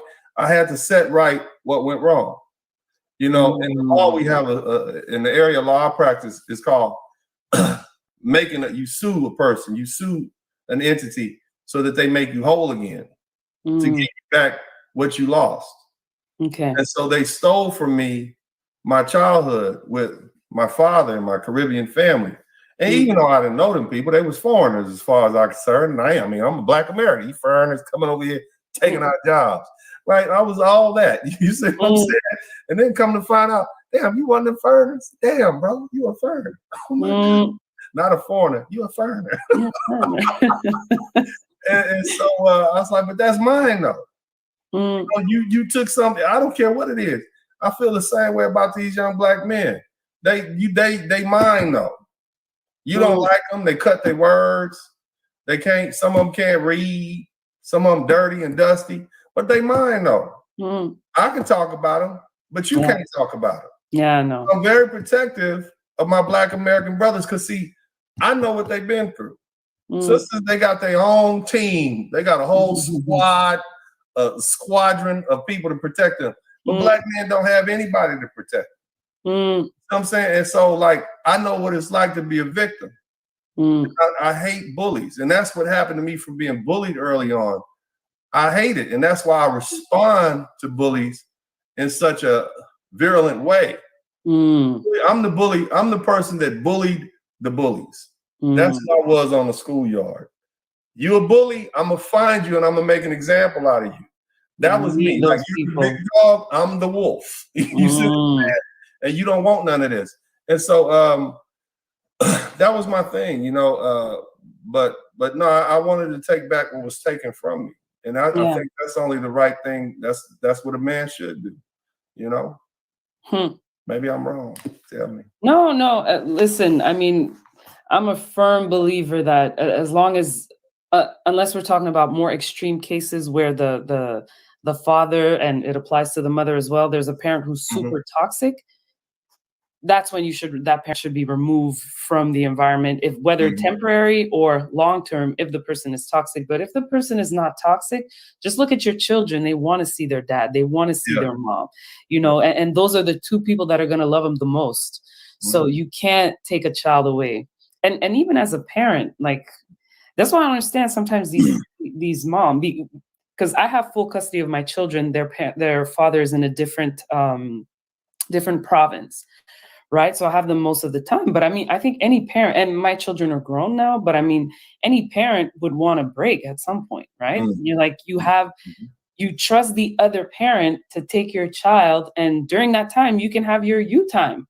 Go have fun. Go out. You know, I never get these custody battles because I'm like, what is that about? You know?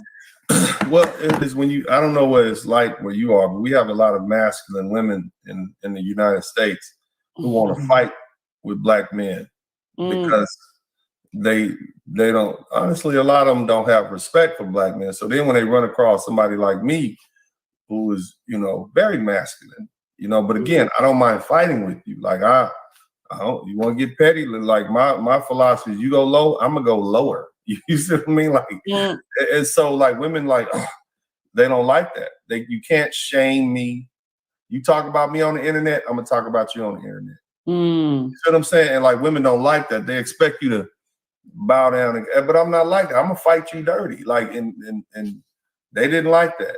And so my ex-wife, she doesn't want to give my boys to me, even though I've only got them 6 nights a week for the past 10 years. What do you mean, 6 nights a week? She gets them out of a 30-day time period. She gets them 24 nights, and I get them 6 nights. Okay, yeah. You see what I mean? And so, but I've still managed to have a great relationship with them because I do stuff like pay for them to go to these different activities. So I get to pick them up from school, take them here. So that's an extra 30 minutes driving, hour at the function, watching, 30 minutes home. So I'm basically the Uber driver, but it presents me an opportunity to pick them up. But at a certain point, I just got tired of that. Like, why should I have to fight with you and play Uber driver and rush home? And even on my off days, can I pick them up from school? And, you know, it's like, I shouldn't have to do that. I'm dead. At least give me 10, 12 days a week, a month. Like, they're boys. And at this point, they're teenagers. And they probably want to spend time with their dad. But I've only had my sons they spend the night 6 nights a week at my house for the past 10 years. And that's not fair. And now me asking for a couple of more nights is a problem. Me asking them to pick them up from school and bring them to the activities and bring them home to you is a problem. So I'm like, okay, I've been very tolerant, but we're going to fight about it. You know, I try to, you know, but women, a lot of women, they feel like if you win, they lose. Yeah. It's not about them, it's about the kids. Exactly. But they get so caught up into the game, they forget the objective. We want the kids to win. You see? So that's what's going on. And you know, I'm not backing down. You know, that's another thing. And I'm not the typical, I'm not gonna behave. See, here's another thing, baby. Let me just I don't put women on a pedestal. You see, because I realized early on that women are human beings just like men. I saw crackheads, I saw heroin addicts, I saw prostitutes coming in and out of my grandmother's house because my uncles was there and they would have gambling, hustling games going on. Drug dealers and gangbangers, they'll be at my house. We'll be playing dominoes together. They'll be shooting dice in the yard. I seen what women do. And so I never put women up on a pedestal. So like, I don't put my mom's not a goddess. There are no black queens and goddesses to me. You're a human being just like the rest of us. And so, you know, because of that, I don't worship women like a lot of black men do. They don't get the same response from me. You know, you dirty. I'm calling you out. You're not sugar and spice and everything nice.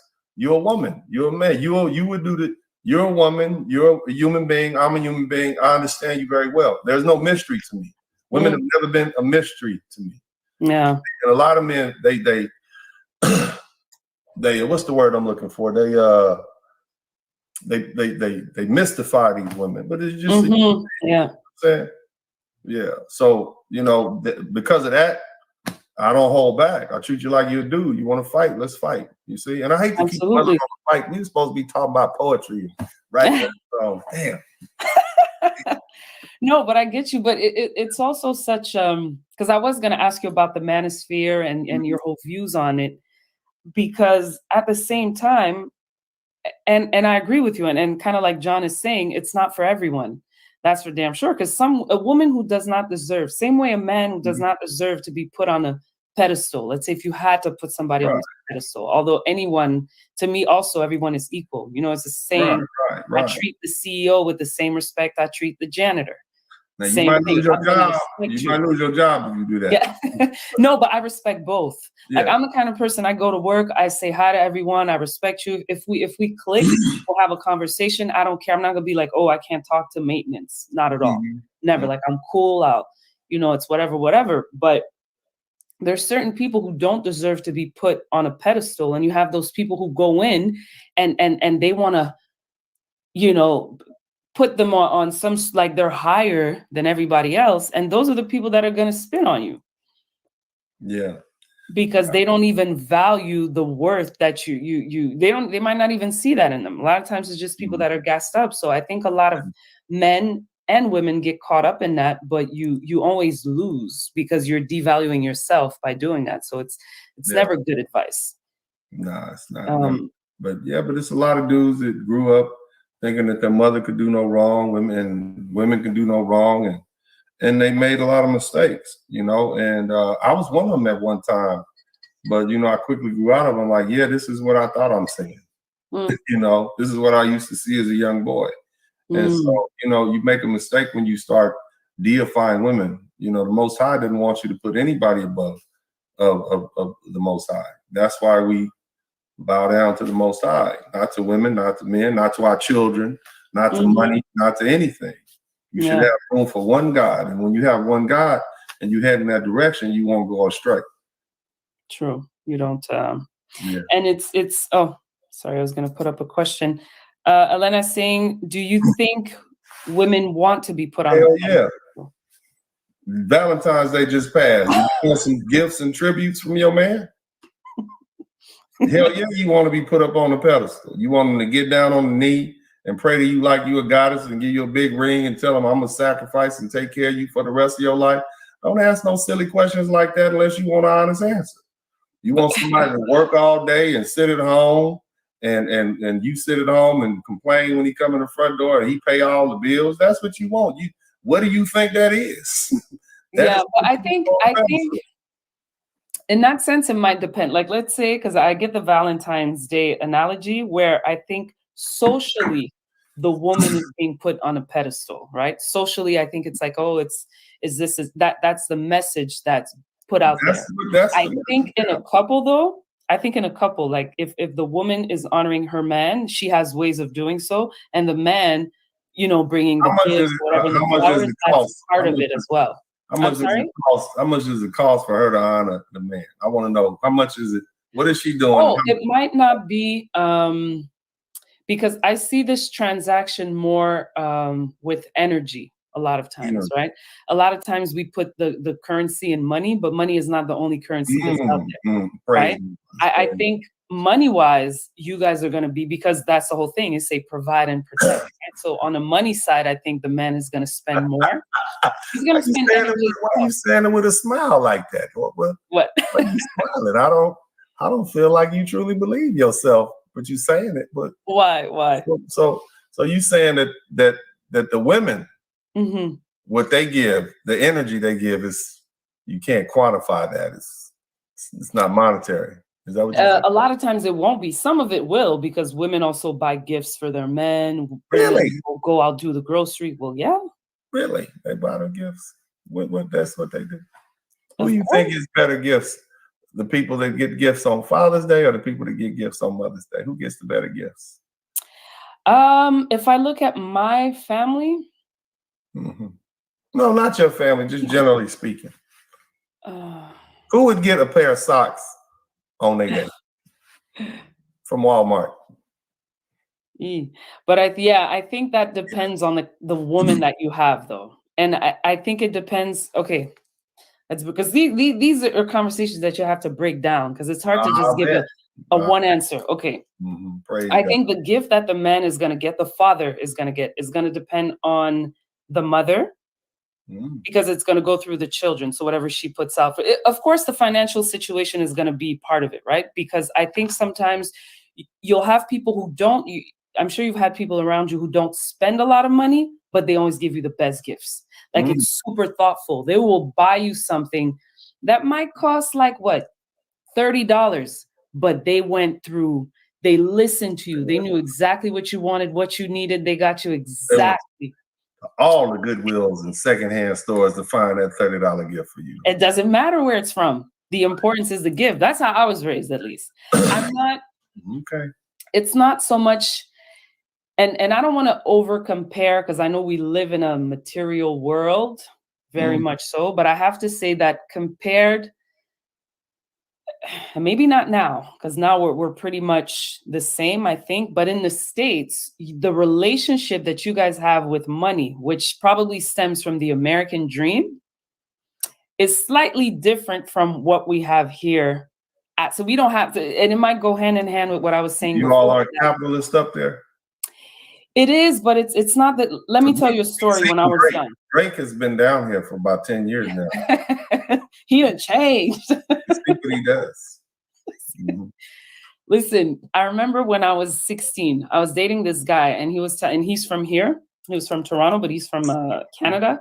And he was saying that his cousin, girl cousin, lives in the States, and her ex-boyfriend, and I'm 16 at the time, right? Right. Her ex-boyfriend bought her a $700 purse. And in my mind, I'm like, $700? Like, who? Where's that? I'm 16 years old. I'm like, what $700 shit? And he brought it over to her, and she got mad because she said, listen, what'd she say? She goes, I said I wanted a brown purse, not a black purse. And she got mad. So the gift was like he had to go, and being I'm gonna call him a simp, being the simp that he was, he went back, changed, got her a brown purse like she asked, and brought it back, her ex-boyfriend. So when he told me that story, I was like, man, that's intense. Do you see You know what I mean? Yeah. Do you see why we need the manosphere now?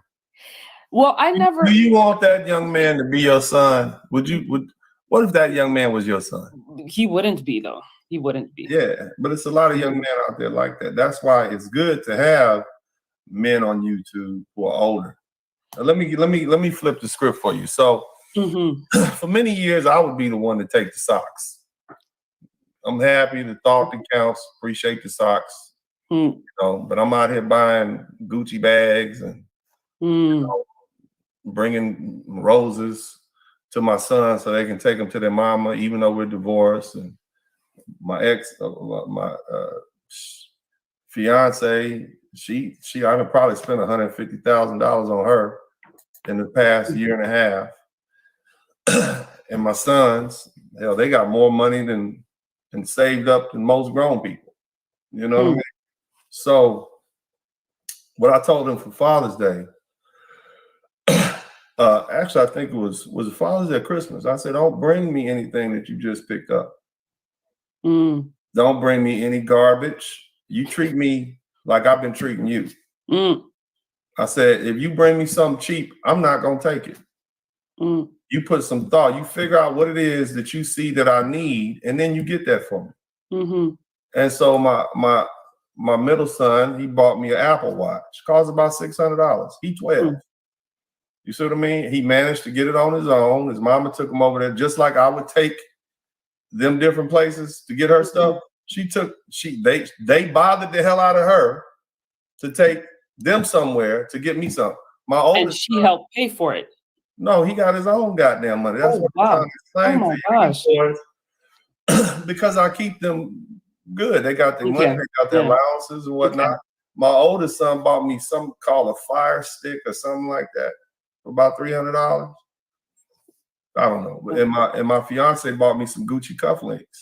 Because see, the thing is, if you got me sacrificing for you, but I'm not good enough for you, you want my money, right? But your money is too good to be spent on me. Who the hell do you think you are? You see what I'm saying? And that's the attitude that when you men start loving yourselves and start demanding more, people will have to give you more. See, that's the type of man that I am. It took me a long time to get to that point, coming from humble beginnings, low self-esteem, being beaten and abused and all that different stuff. That affects you. You think like that young man that brought that girl that $700 purse. I have to give her this to appease her because she's better than me. Hell with you. You see what I'm saying? I agree. Go ahead. To a certain extent, I agree. Absolutely. Because I think, and this is why I was saying it depends on the financial situation. Like looking at all these aspects, if the person is able to spend, receives gifts that are expensive, expects gifts that are expensive, naturally she should also return a favor. If it's not equal, see, in that sense, I do see an injustice. You know what I mean? But here's the problem. You want me to buy expensive gifts for you, but you don't want to buy expensive gifts for me. Yeah, that's what I'm saying. Because you don't have the money that I have. Well, maybe I shouldn't be buying you expensive gifts since you can't afford it for yourself. That's also true. Yeah. That's why I'm saying my thing is it's important to look at the whole, like it's also a case by case. And I know we can definitely generalize because there are those people, the women who will expect certain things that she cannot afford and not make the effort to, like, when it's your birthday or Father's Day, it'll be like, socks, who cares? Like, do we even have to give him a gift? And the man doesn't feel valued. Well, you'll have women also who will not necessarily spend as much, but will make her man feel valued as well. So I think this is where the energy part comes in. But she also I don't accept that. My money has you telling me you comparing your energy to my money. Well, what about the energy I spend? You had a hard day. I got to sit up and listen to you talk to me about this and that and what your sister said to you. You went to work. You had a hard time. I got a deep throat. Something happened to you traumatically in your past. So we're watching a movie that reminds you of that, and I got to hold your hand and talk to you. That's the male energy that we spend. What about that? See, we exchange energy. Men don't actually get credit for the energy that we provide to women, that protective energy, because that's part of protecting you. So keep that in mind. Don't devalue my energy and make it seem like my money that I work hard for, that the hours I spent making this money is equal to this energy. That energy ain't costing you nothing. You don't have to sit up at somebody's job and get that energy. That comes with it. That's expected, just like my energy is expected. So if I'm spending money, you need to spend money on me. That's how you show me. If me showing you appreciation is buying you an expensive gift, then you showing me appreciation has to be you buying me an expensive gift. Otherwise, it's a one-sided story. This brings up an interesting. Have you ever heard of? It's funny because my cousin and I were my cousins and I were talking about that. Do you know about the love languages? I do. Okay, what is your love language? Giving me generosity. Yes. Acts of service is my love language. Acts of service and giving gifts as well, I would assume. Yes. Okay, see, this is why I think sometimes, or I'm realizing, because like I said, if we take it back to the manosphere, I appreciate the manosphere because I think it's important for men to have a space where they can talk. Now, I think the manosphere is neutral. That's how I see it. Because within a manosphere, you have human beings with different experiences. So some men will be more, I think the more hardcore are called red pill, and like there's different types, right? There's men who come in with that energy and they're angry and whatever, but even with the anger, it's important to get it out, talk about it, because men have been used to keeping everything bottled up on the inside. So to a certain degree, it's normal that a lot of it is going to come out a bit rough. I don't have a problem with that.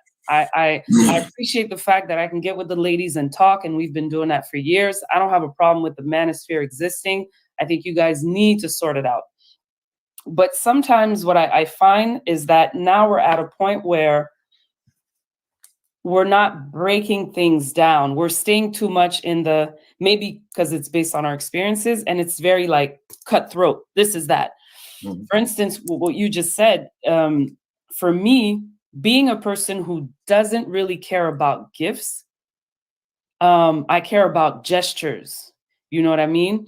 To have my man do something super cute for me, because I'm also not triggered by these holidays, right? I'm not like, Valentine's Day came up. I'm single. So my daughter was like, oh, mom, let's go on a date. And I'm like, why? And she's like, because it's Valentine's Day. I'm like, but Valentine's Day is like supposedly for couples, right? She's like, no, but let's go. And I was like, all right, I'm going because you want me to go. But it's something I don't go around wishing people happy Valentine's Day. This is something I would only say to my man if I had a man. I don't care that much. But when I am in a couple, I do, right? But I'm going to care about the gesture more than the actual gift, right? Because a gift, if I feel like giving you a gift, I'm going to give you a gift. If I see something, oh, I think he would like that on a specific day, then it'll be a real surprise. I'm not doing it because, oh, it's February 14th. Everybody's buying a boy. You have to do something. So I think it also, when you're dealing with someone, it's important to know who you're dealing with. What is, and maybe if you're the woman that you're with knows your love language, she's going to know what's important to you. So then her duty becomes to cater to you in the way you want to be catered to, and vice versa. So let me present this question to you. You say it's not that big of a deal to you.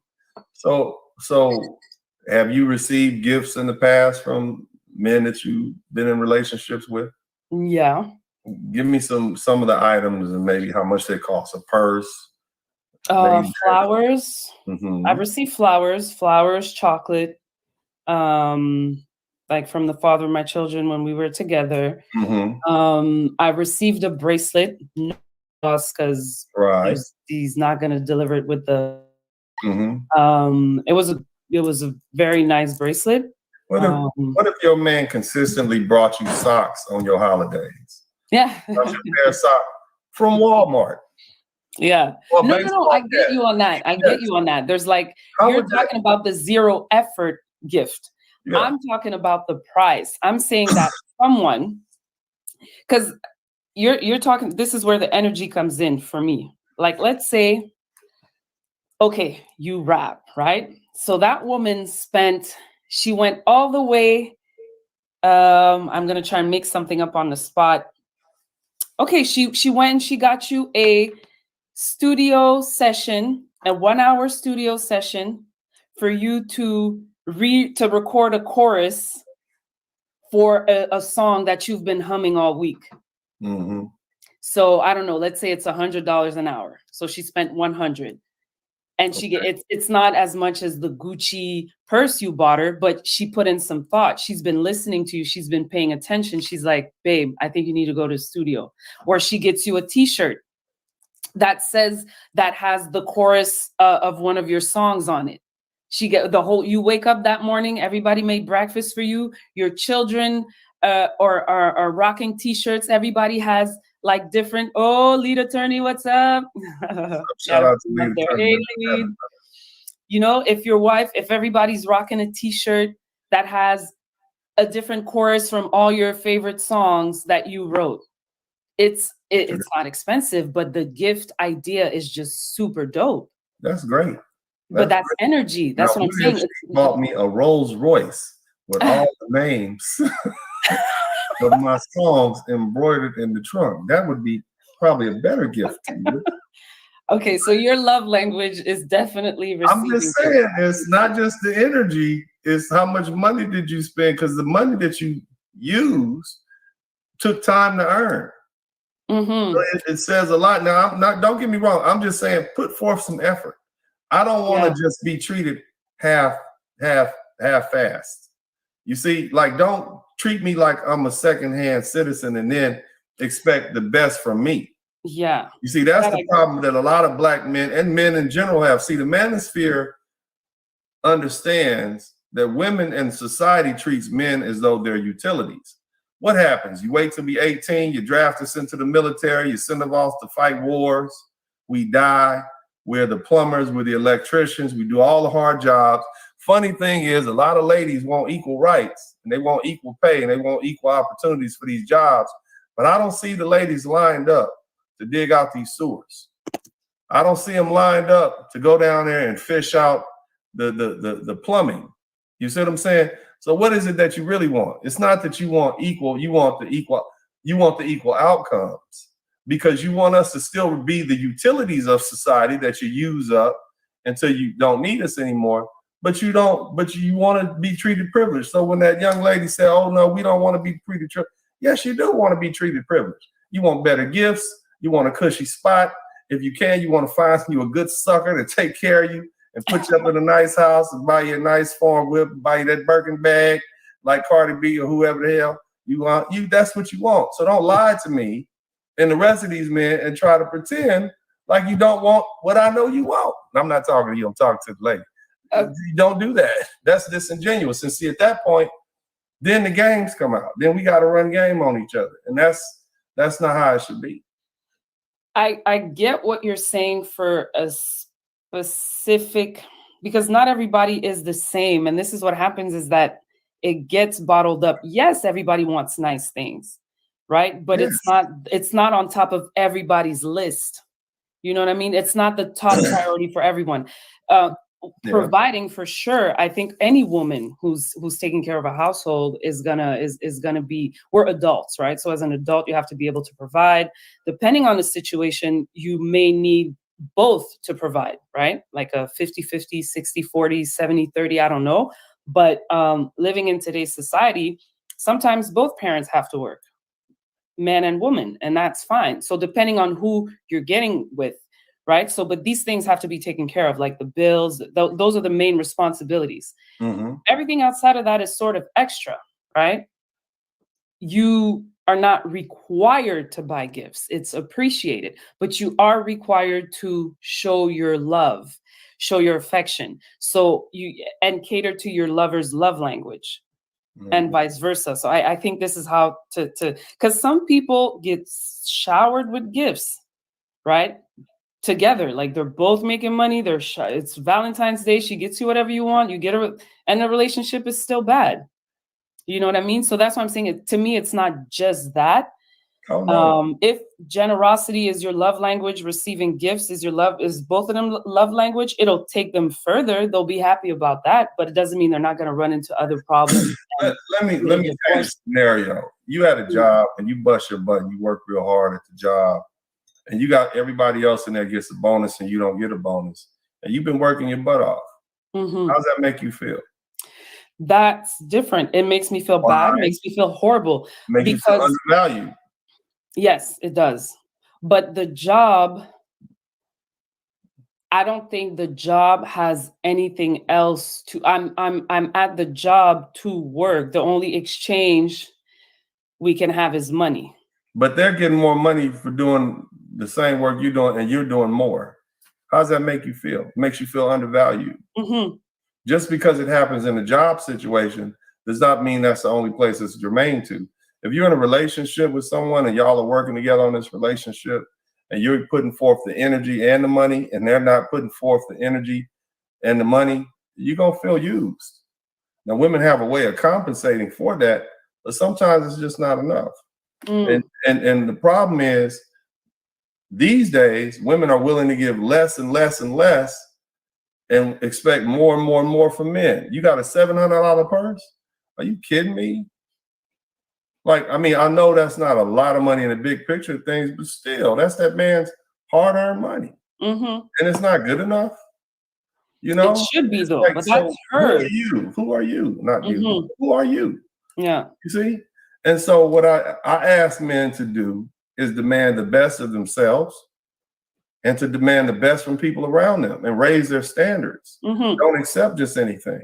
See, at the end of the day, I don't consider myself part of the manosphere because I really don't know what that is. I'm a YouTuber. Before that, I was on Facebook.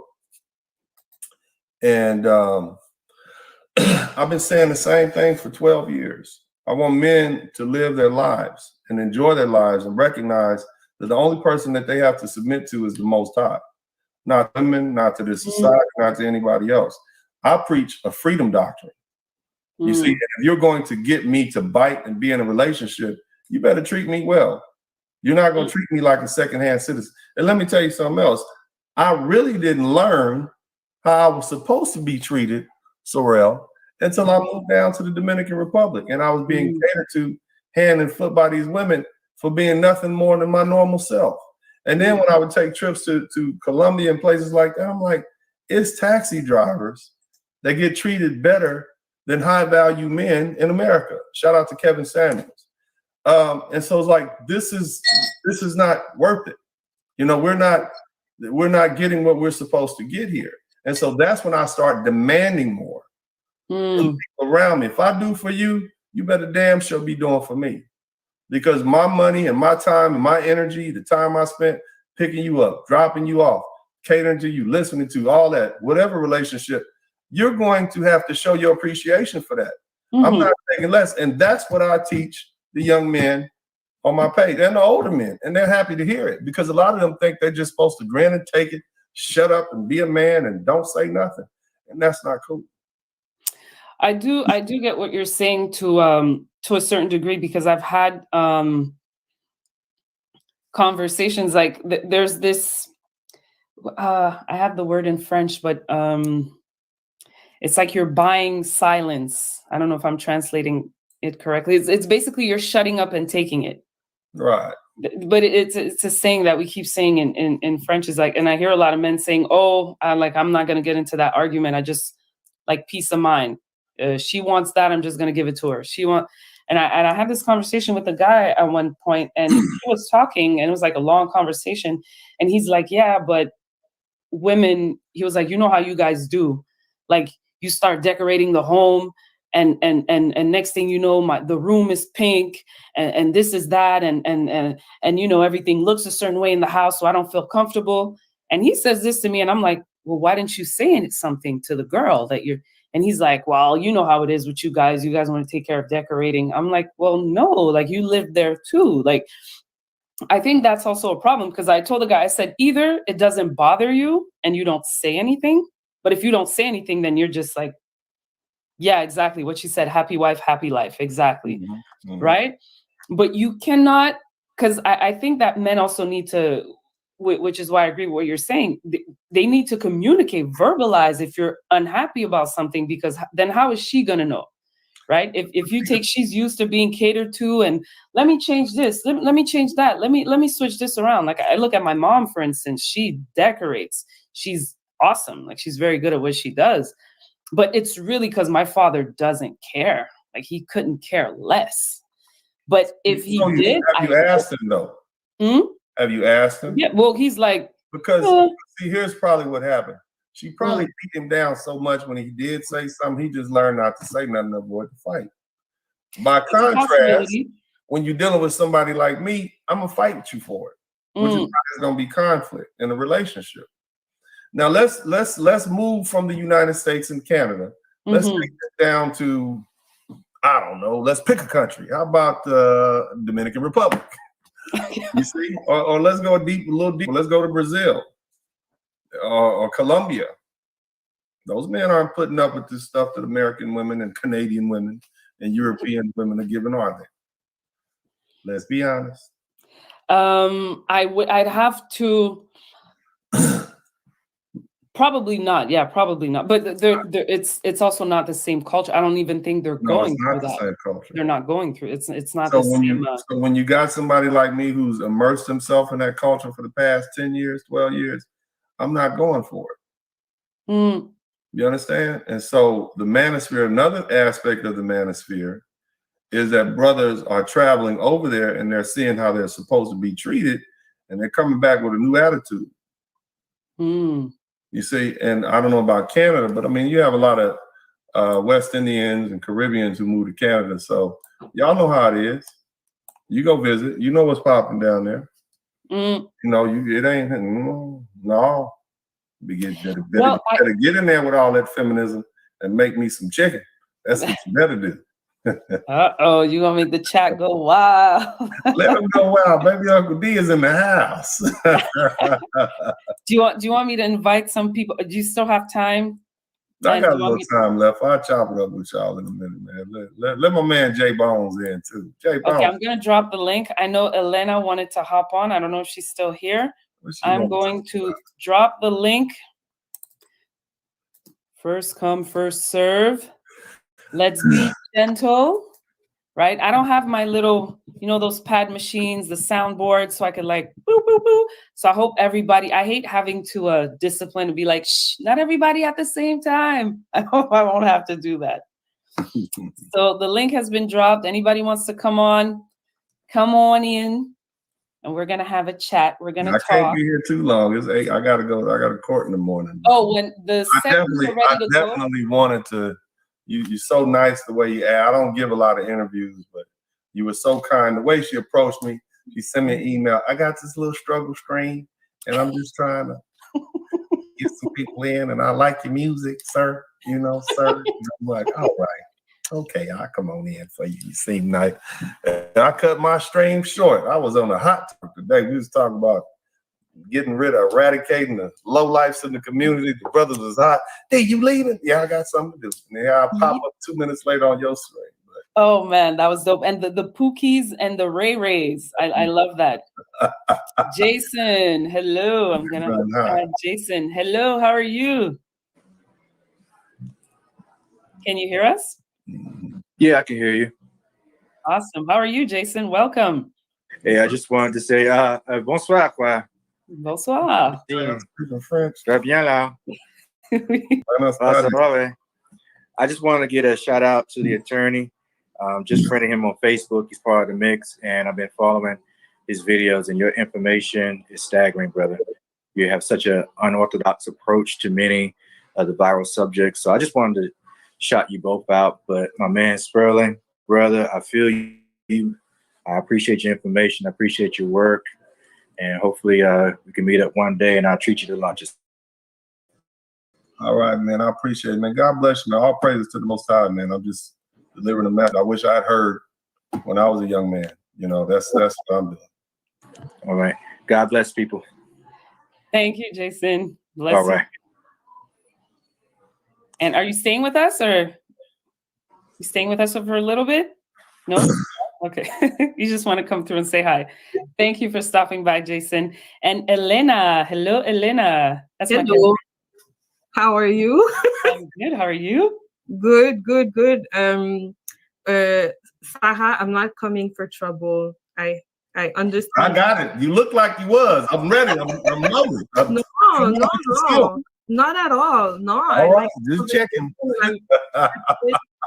It's just that the reason why, it's because when I asked do you think that women want to be seen or put on a pedestal? Yes. Like the answer was really focused on money, and like, are there other ways to put people on pedestal in your idea? Like, what would you can put them before you. Okay. Opening doors for you. Letting you in the house, what else? Walking on the inside, all that chivalry is putting you first, and that's not monetary. Because for me, your needs before their needs. Yes. For me, what I hear or how I read this is because I feel like we're all trapped, and I'm including like all genders, women, men, all genders. We're kind of trapped in the past tense, where like men were really pressured to be the only provider, and then women didn't have rights unless they were married and they had access to, like, they were chosen by a man and all of it. And it feels like this is how we were socialized, but it's not really our reality now. And I feel like we both are trapped in that. Like, there are other ways to show care, love, There are other ways to put someone on a pedestal. I personally don't like to put anyone on a pedestal. I don't want to be put on a pedestal. I feel like I want a partner that like moves with me. So you want to be equal in your relationship? Y'all I would love to. Yeah, I would love to. You pay half the bills? Yes, I would say we negotiate. How many times have you paid for your man's meal when you go out? I want to answer your question, so please give me space to answer your question. So my idea would be, I think every couple define their own mix. So if with my partner we decide and we are okay, both sides were okay with our decision, then I'm good with that. Praise God. So if it happens that I provide more, then okay. If it happens that he provides more, okay. And then I give in another sense and he gives another in another sense. Or we provide as equal. That's what I So you cool with paying all the bills and him staying at home then? If that's our arrangement, I would be fine with that. Is that your arrangement? I am single at the moment and I'm not in a relationship, so I cannot say like this is my arrangement at the moment. I feel like if it happens, then we negotiate and we discuss. Were you paying all the bills in your last relationship? No, I never had like the long relationship where we both lived together, so I cannot. Well, you're just speaking theoretically. You're not speaking practically. Yes. Let me tell you practically what happens. My ex-wife, God bless her soul. Hold on. You asked for it. No. You asked for it, we're going to give it to you. Now. All right. My ex-wife, soul, I have nothing bad to say about that wonderful woman. She's a wonderful soul. But she messed around and told me that, what she was and what she wasn't going to do. And I said, okay, well, if you want to be as manly as I am, go ahead and pay half the bills. She didn't like that. You make more money than me, but we equal. So we equal. You pay half the bills. That's how it's going to be. She didn't like that. She threw a tantrum for about 2 or 3 years. That relationship failed. Now, what she should have done was just go ahead and cook that fried chicken and them collard greens and let me pay all the bills.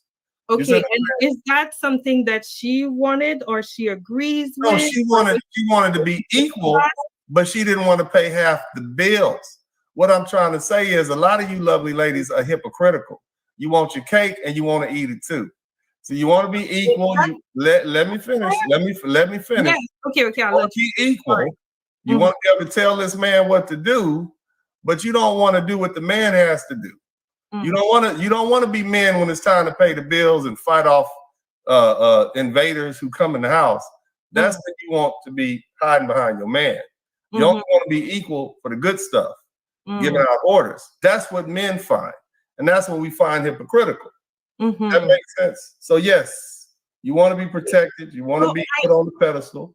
I understand your situation, and I understand that for you it didn't work. I think I would agree with you.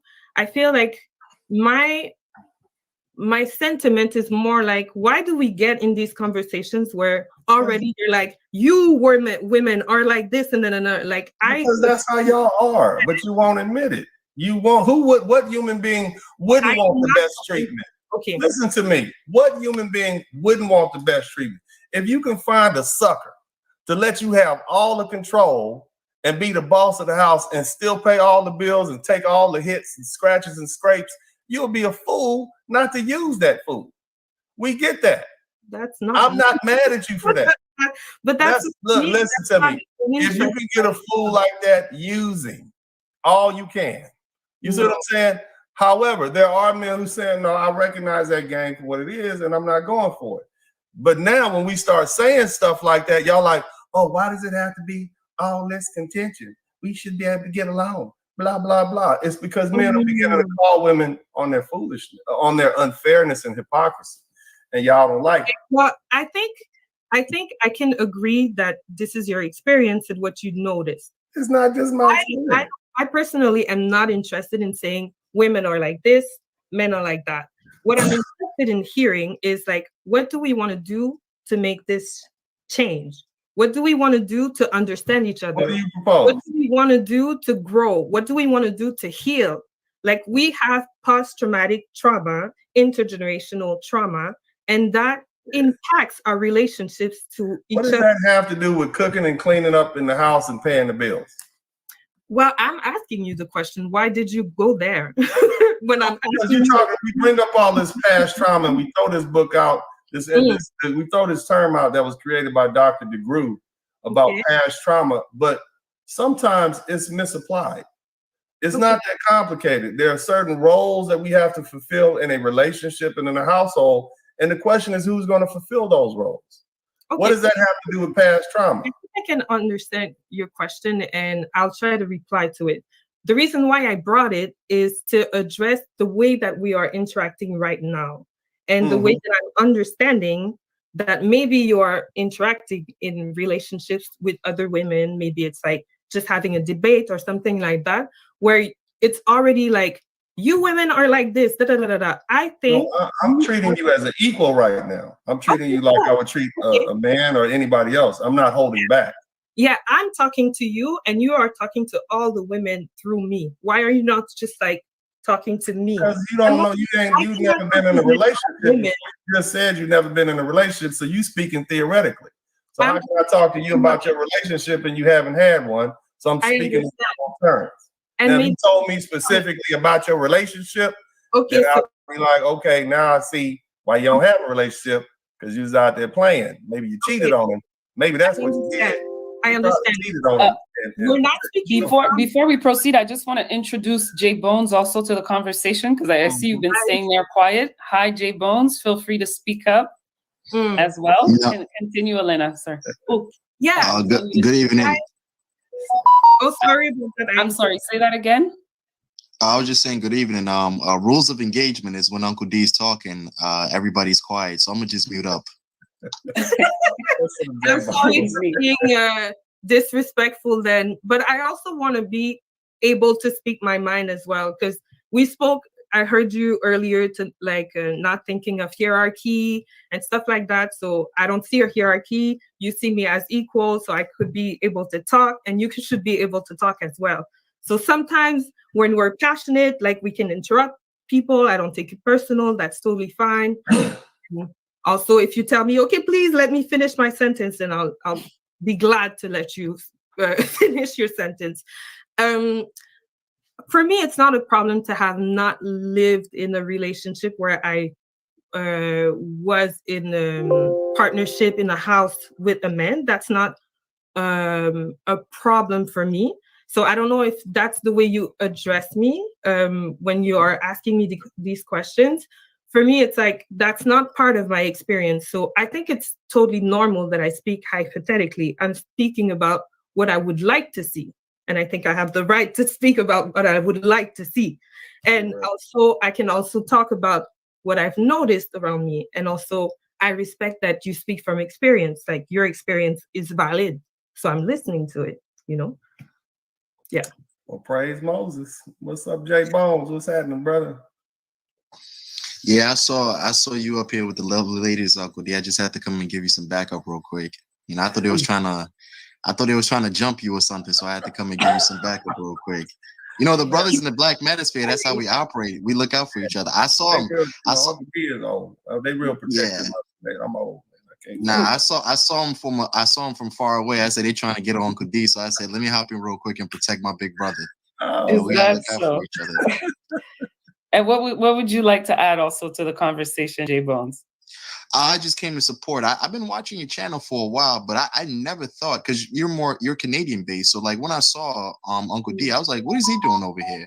I was surprised about it. He's a rapper. He's a rapper. Oh yeah. Don't sleep on that. Uncle D got bars. Like sometimes I go back just to watch the intro of his show, because Uncle D be rapping for hours, like literally just be going on and flowing for hours. And he put basically the image, the lowriders and everything together. So yeah, Uncle D he's our big brother. So I just came once I saw him here, and I'm like, this is a different space, because this is it's more of a Canadian space here. But when I saw Uncle D, I said, nah, let me get in here and give my big brother some backup real quick. That's dope. And yeah, it is. And I think this is where, because this is the funny thing, because I understand, I get the perspectives, what's happening during the conversation, and also because even though like there's the American culture, which is like, I think has become extremely popular throughout. Then there's the Canadian culture, which is influenced by the American culture, but is not the American culture also. So I think there's certain things that will give pushback on certain things because we see things differently, or there's certain things that don't necessarily apply here. Here also, I think is very liberal in some ways, which is why, for instance, Elena will be very much into the I don't see roles. Like a man will be whatever he defines himself as. She'll see them as, and correct me if I'm wrong, Elena, she'll see us all as humans, and you get in where you fit in and you make your arrangement. Yeah, you define yourself. You define yourself. Me, I would say like I like the roles because not too rigid. I like the roles, but applied to still taking into consideration what is happening today, because we cannot go, I don't believe that you can take someone who is too modern and flip them into traditional. What I always recommend the men, because I was on a panel recently and there was like this huge discussion that came about being, and I said, well, I think the men who want to align themselves with the women who are comfortable in the roles should align themselves with those women. But I think there are women, the modern woman who put her career first, who is a go-getter, you're never going to get her to submit to your plan. And this is where it's going to cause like friction. Some people aren't marriage material. That's something else you have to conclude. I'm sorry. Some people are just not marriage material. Yeah, not in that form. Exactly. Yeah. So. Well, yeah. And also every couple defines their definition of marriage. No, they don't. If you don't cut it out, get up out of here with that. Every couple defines who they're gonna be. No, they don't. What happens is biology kicks in and somebody gets pregnant and they like, look, you need to make more money, Leon. Okay, because we around here broke. That's what happens. Nature always wins. And so when I hear you talk about this stuff, I'm like, yeah, she need about 3 kids and a husband who won't get up and go to work. And then she'll understand what these ladies are talking about. Or who doesn't make enough money. No, I'm telling you, it's a reality out there that you have to have a taste of. You need some scars and some trauma to understand what the rest of us are going through. You haven't, based on what you say, and I don't know, I don't want to get into your business, that's why I'm not asking. If you're not volunteering, I'm just going to assume you've never had a serious relationship, you've never been married, you don't have children. And so if that's the case, you just don't understand what I've been going through. You don't get it. I might as well be talking to a baby. You see what I'm saying? And I'm happy for you. But the life and its experience includes that trauma. That's what makes life beautiful. Those good and bad experiences make life beautiful. I wouldn't appreciate my children as much as I do if I didn't have to go that extra mile, to be with them and pick them up, the sacrifices you make, the goddamn crazy phone calls and long ass text messages that I got to, I wouldn't appreciate it as much. You don't know, what did they say? You don't know the sunlight for the clouds. You wouldn't appreciate the sunlight if you didn't have clouds. That's what life is about. And so until you are able to experience that, you're truly not living. You see what I'm saying? That's all I'm saying. And if you get a look, if you get some of this, and I don't know your age, again, I don't want to dig because I don't do that. Yeah. Time and experience might change your perspective on what we're talking about here tonight. So I do want to address that because I agree. I haven't been married and that's not my experience. So, but I didn't come to this conversation saying that I know. I just want to clarify that. And also like I respect that you have that experience. So I'm learning, I'm hearing you. I also want to step out of like all the relationships that we could have between men and women are not only marriage, like in society, we interact with each other. So I came with that question when I said like, that for me, when you said that statement that women want to be put on a pedestal, I saw it as like it's a main thing that women always want to be put on a pedestal. Maybe now learning that you only thought about marriage when you were saying that, or maybe something else, which you can answer. I got a homegirl. Her name is Brittany. She's beautiful Nigerian, first generation Nigerian girl. Well, second generation, because she was born in Dallas. Love her to death, like a little sister. I don't even think she has money. I've never seen her with any money because I'm always paying for stuff. You see what I mean? She like my little sidekick. She, as a woman, there's expectations. Now she got, I mean, when I tell you she's a beautiful young lady and she's just like my little sister, you know what I mean? But it is no sexual nothing in there. But I still had to do the same thing with her. And you want that? Huh? Do you want that? Do you want that in the? It's expected. But like, what do you like? Let's deal in reality right now. Do you want to hang around some dude who every time you're around, y'all just friends, and you got to pay for everything? You just friends. I don't have friendships like that. I do have friendships. Why not? Do you go ahead? Go ahead. Let's hear it. Go on. You're gonna tell on yourself now. Let's hear it. Men, I don't have that rapport. There are some men that have sometimes. Do you have female friends that you hang around them and you always got to come out, go dig in your purse to pay for everything? Pick them up. They don't never have gas money. Do you have friends like that? Okay, so that happened to me for a period. Oh yes. And then how'd that make you feel? No, I thought let me answer. Go ahead. So then that same friend later on, when I was in trouble, had my that for me has been my surroundings. And also I think I heard SAREL BEY say that in other show, like we are also like that in our family. We have our backs. So if I can cover you today, I got you. Sometimes also it's not even an idea of covering you. It's just like it's just for fun. Like I want to give a gift. I'm happy for you. Clearly, you don't have the experiences that I have. I probably could learn from you. But I'm happy. I feel better just talking to you, knowing that that's your experience. I'm happy for you. That has not been my experience. Okay. What I found is people will use you as much as they possibly can, and typically they don't want to give back.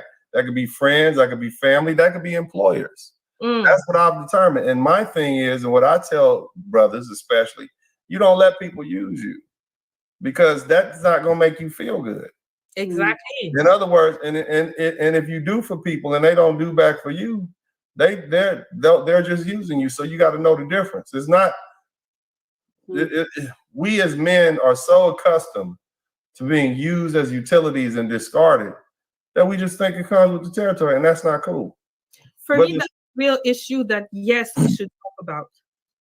And then also I feel like women could have, like, we should have a discussion maybe among ourselves, maybe with you, maybe both, to have accountability. No. Wait, I'm on your side. Stop. That's what I'm trying to say. We're not going to talk. We're not going to ask you for permission. I want to finish my sentence. Stop it. Go ahead. Yes. Okay.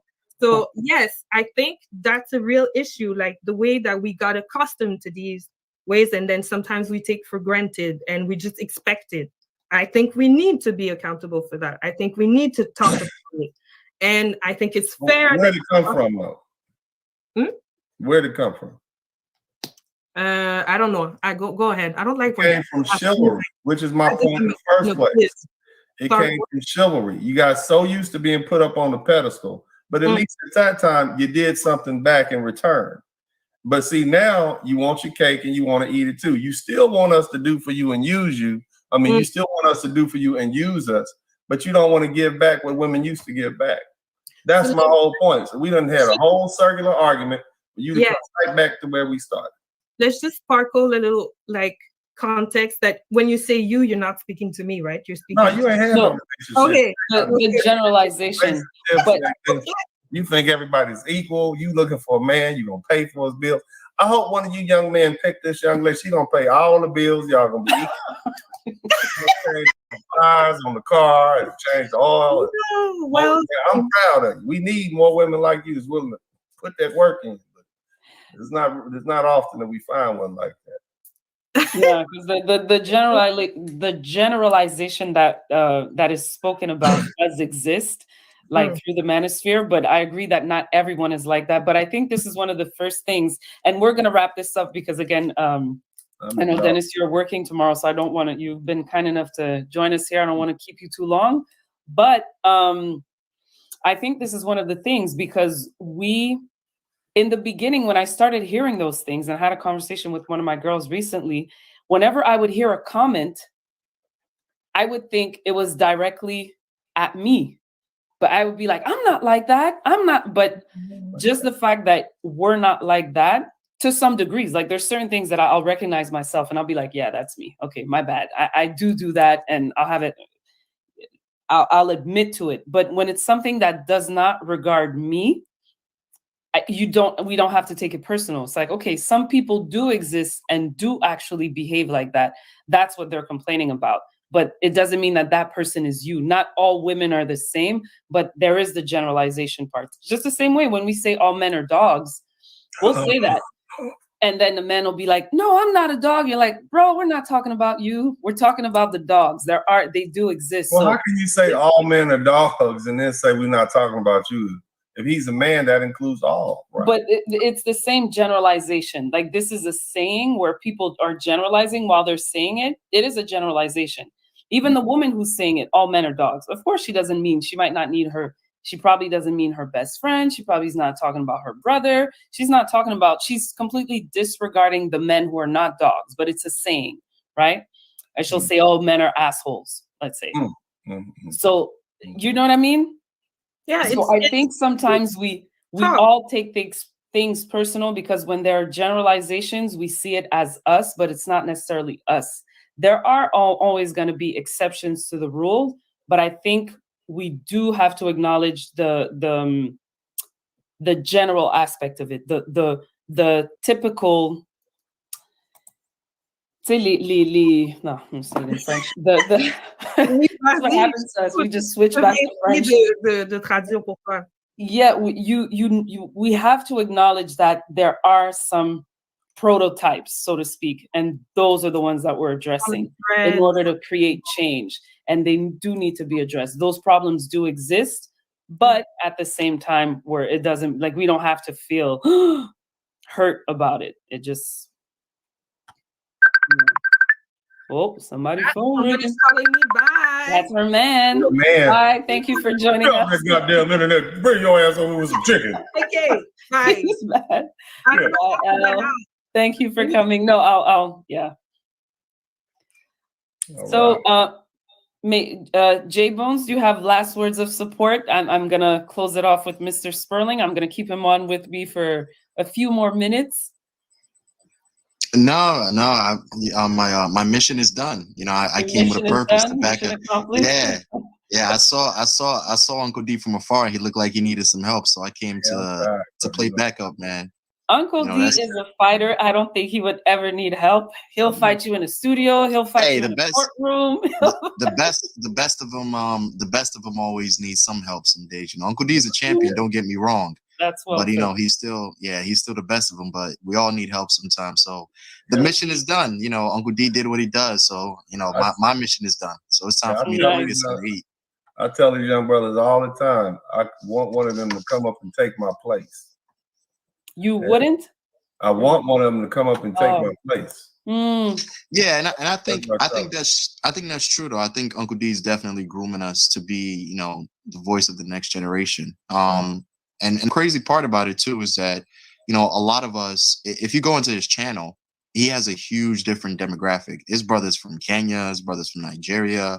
It's actually funny, Uncle D actually doesn't know about this, but there's a brother in Nigeria. I was talking to him about 2 weeks ago, and he was telling me about some of the students there that actually watch his channel. And I was like, really? Yeah, he lives in northern Nigeria. He pops up on your channel from time to time. His name is Valeri. So he sent me a video. He was like, yo, yeah, we've been watching Uncle D stuff for a long time. And I was like, how y'all know Uncle D? You live over there in Africa. You know what I'm saying? It was, but you know, when someone, you know, when someone is giving you that sort of game in life as a young black male, it doesn't matter what part of the world you live in, you know, you're gonna take it. You're gonna take it because we in some strange times right now. We need that upliftment. So Uncle D provides that 100%. So we always got his back. Yeah. I truly love them, and this is definitely a labor of love. I could be up in my room and join my fiance and talk to my children, but I love them, and I wish that I had somebody like me when I was younger, because some of that trauma and pain and confusion and lost feelings that I had wouldn't have been there. I had somebody who was this lawyer, who was a good dad, a successful man, come back and say, hey, son, nephew, it's going to be all right. Okay, you're not wrong. I don't care what happened to you in the past. Look what I went through. Keep your feet moving, keep moving forward. Life is going to be good. And I love my brother, whether they're African-American, West Indian, African, continental, wherever they are. I treat them like they're my nephews. You see what I mean? Because at the end of the day, we're all we have as far as who can understand me. Even you as a Black woman or Haitian woman, you don't understand what these brothers are going through.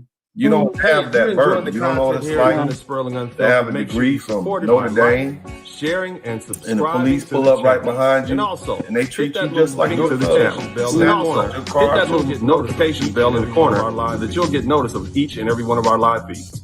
The ongoing pandemic and its emerging variants have become urgent. Building the most powerful immune system using all natural ingredients is critical. VK Platinum and VK Boost are formulated to deliver a broad spectrum of over 7,000 nutrients, antioxidants, phytonutrients, key amino acids, and active enzymes, including the highest levels of all natural vitamin C, which optimize the cellular capacity to destroy pathogens. And now joining the VK Platinum team includes Flush Me Out of THC, Sex Mate for Men, Silent Flowers for Women, Lean and Clean for Digestive Health, Bull Gorge for Male Prostate Health, and 10X Boost Optimal Botanical Nutrition Mineralization. To build the most powerful immune system immediately and overall nutrition, go to PlatinumVK.com.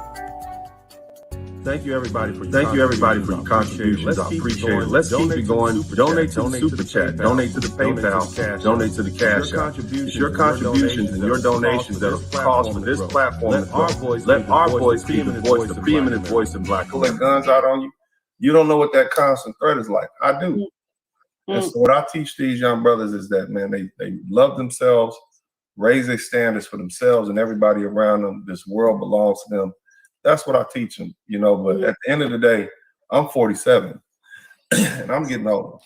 And what I've told them is this world belongs to whoever's strong enough to take it and hold on to it.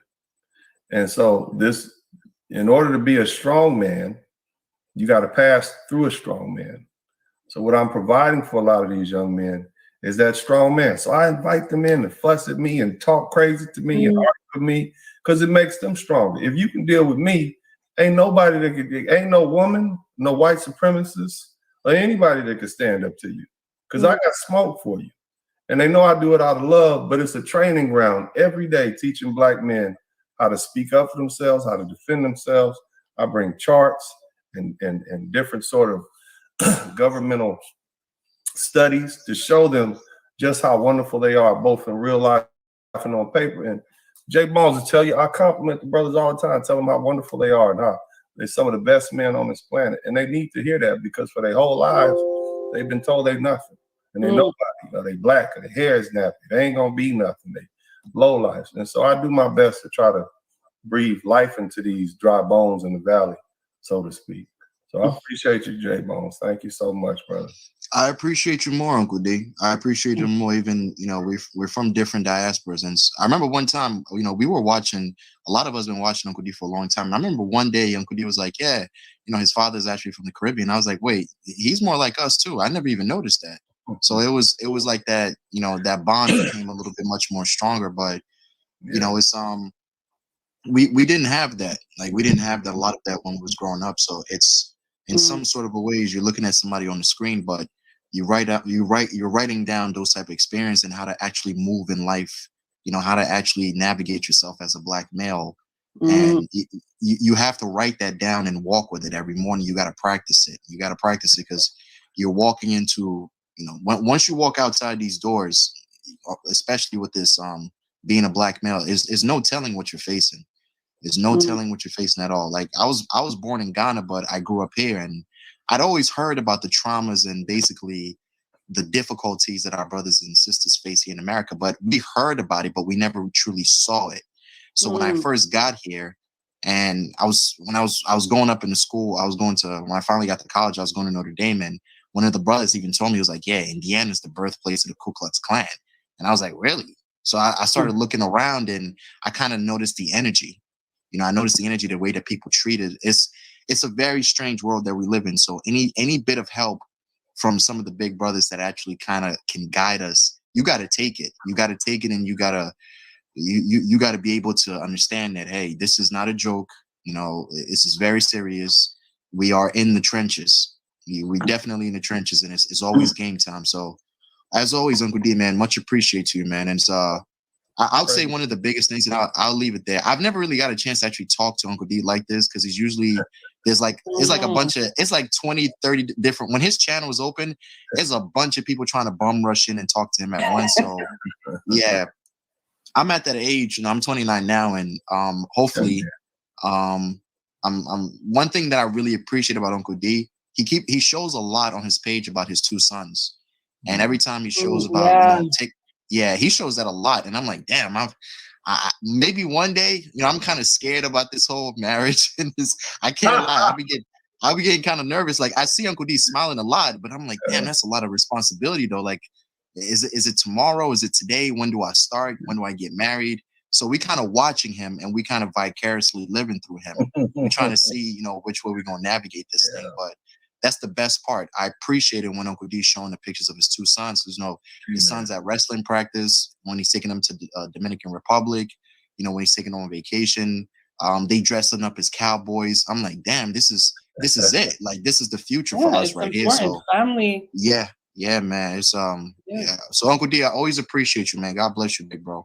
All right, thank you, brother. All praises to the Most High. Thank you so much. Thank you, sir. All right. Thank you, J Bones. It was nice meeting you. Thank you. It was really nice meeting you too, and thank you for bringing me up. And have a great day. Pleasure. You as well. Thank you. Bye. All right, Miss Bay. And then there were two. Back. You done took me past my bedtime. Yes, but I really appreciate you coming here, and having us discover you through your music. I'm gonna go check out the books as well, because I feel there's so much more to the story that we need to, like you gave us a little introduction. We see let me tap here on my phone. My phone is tired. You gave us a very welcoming introduction into your world. So I definitely want to check out more of it through all mediums that you provided. So your book, the author, the music that I'm still checking out, 6 albums to go through. So that's a lot of content, but I have you on Spotify as you're in my playlist, and you're there to stay. Cool. I'm glad you appreciate it. I appreciate you, and I'm honored to be here. This has been pleasant. And make sure you tell your folks that when I talk from a place of love, but I'm an advocate for Black men. You see, and being an advocate for Black men means, for the most part, I'm gonna take their side. You see, and I'm going to defend them because nobody else will. And so it's not for them to take personal what I say. Just understand that this is what needs to be done. Yeah. And I get the idea behind it, because I think women do want strong, well-balanced men. So I think even though like I said, you have we all have things to go through. We got to get the ugly out, and it's going to come out however it's going to come out. But in the end, as long as the objective is to build strong, well-balanced men, which is what I'm understanding, it's beneficial to the woman too. And the same thing for the woman. On our side, we're working on ourselves. We're not perfect. We're dealing with the modern world, right? We're adjusting. There's a lot of stuff happening. But again, the objective is for us to get better so that we can each come together as one and do what we're supposed to do and bring in strong, well-balanced children into this to this earth plane. Yeah, they the thing is, I'm probably women's, especially black, I'm probably your best friend. You might not like what I say, but the thing is, I'm making these men strong. I'm making them mentally tough. They got to fight with me every day. Not that we don't fight, but I challenge them. Yeah, I've seen that. So they're not weak, and then they got arguments, and they know how to defend themselves. And I tell them how they should operate and how they should expect people around them to treat them. See, what I'm doing with my sons right now by making them spend money on me to show me their appreciation means that in the future, they're going to make people show their appreciation for them. Don't give me no goddamn socks that you picked up on the way to my house for Father's Day. Take some time and figure out what it is I need and then go get that. I'm teaching my sons how they should be treated. I'm teaching these young men how they should be treated. All these thousands of young men that follow me, I'm teaching them how they should be treated. That's how they deserve to be treated and how they should demand to be treated. And that's good for black men, because don't you want black men who hold their heads up with pride and won't let you ladies get away with every damn thing you want to do?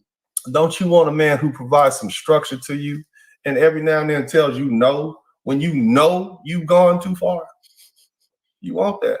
And I tell these brothers all the time, the most important thing you need to learn about women is they want you to be strong men. They don't want some weak punk man that they can push around. Pushovers, nobody likes them. Now, I don't want you to be a brute. I do want you to be strong. And I want you to be dominant. I want you to be gentleman. I want you to be assertive. And when women talk, listen to them, but understand that, you know, you still as a man have to do what you have to do. You have to hold that line. Your morals, your integrity, your standards.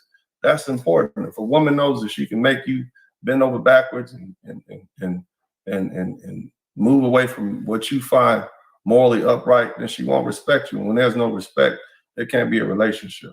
No. That's what I teach these young brothers on the page. And it sounds harsh, but the brothers love me for it. And all a man can expect is the respect of his comrades and the love of his family. And that's what I look forward to. That's dope. That's very, very dope. Yeah. Listen, I appreciate you so much for stopping by, for coming here. You did not have to answer my struggle streamer email, and you did. And I'm so happy that you did, because it allowed us to have a wonderful conversation, which almost lasted 3 hours. Didn't even realize it. It was fun. It was so interesting for me to learn about your life. It makes your songs, now going back to your music, I'm gonna have even more juice too, and make even more connections. And again, like I said, I appreciate the positive messages that you share through your music. Yeah. And yeah, keep up the good work. Don't stop. I'm gonna be watching. I'm gonna be here.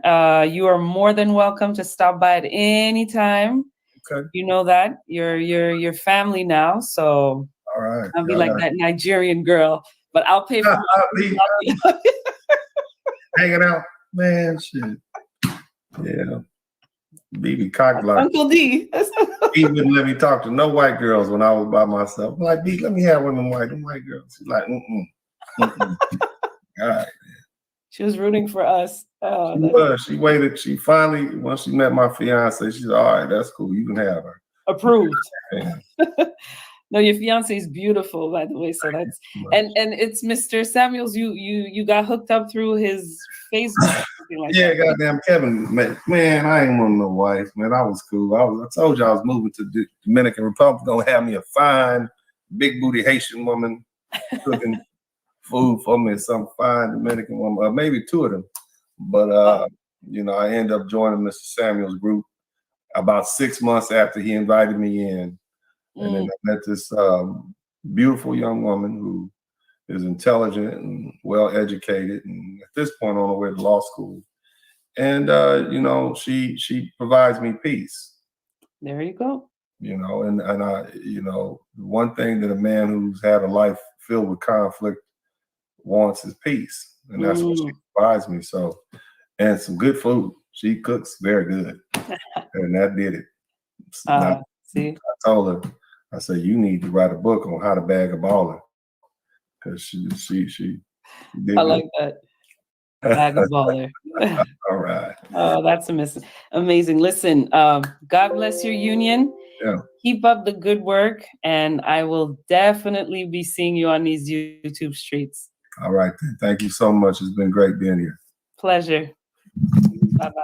Bye. Hey, if you're enjoying the content here at Dennis Spurling Unfiltered, make sure you support it by And this sharing, is and the end subscribing after to the 3 channel. hours that And went also, by like. hit that little subscribing to the channel. And also, hit that little notification bell in the corner so that you'll get notice of each and every one of our live feeds. The world in which we live has entered into the greatest health crisis in human history, with half of the world infected physically, while the other half wholly rejecting the idea of a vaccine injection for fear of adverse side effects.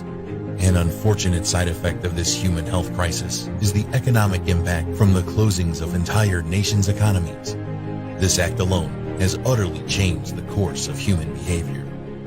Nothing in this world has not been affected by this human health crisis, which has a disruptive force so impenetrable that life as we know it is forever changed. Platinum O2 crypto token and Platinum VK plant-based nutritional products have teamed up to offer the world natural immune-building nutritional products with a crypto token to support the pursuit of health, wellness, and wealth accumulation through awareness. Platinum VK approach to health is nature's natural, uncultivated plants, which contain their inherent DNA, which evolved humans for millions of years. And with over 300 botanical plant species from across Earth's entire biosphere, Platinum VK has exceeded all deep nutritional expectations. Platinum VK and Platinum O2 crypto token opportunities are limitless. Join us now and ride the next wave of human evolution at PlatinumVK.com and PlatinumO2.com.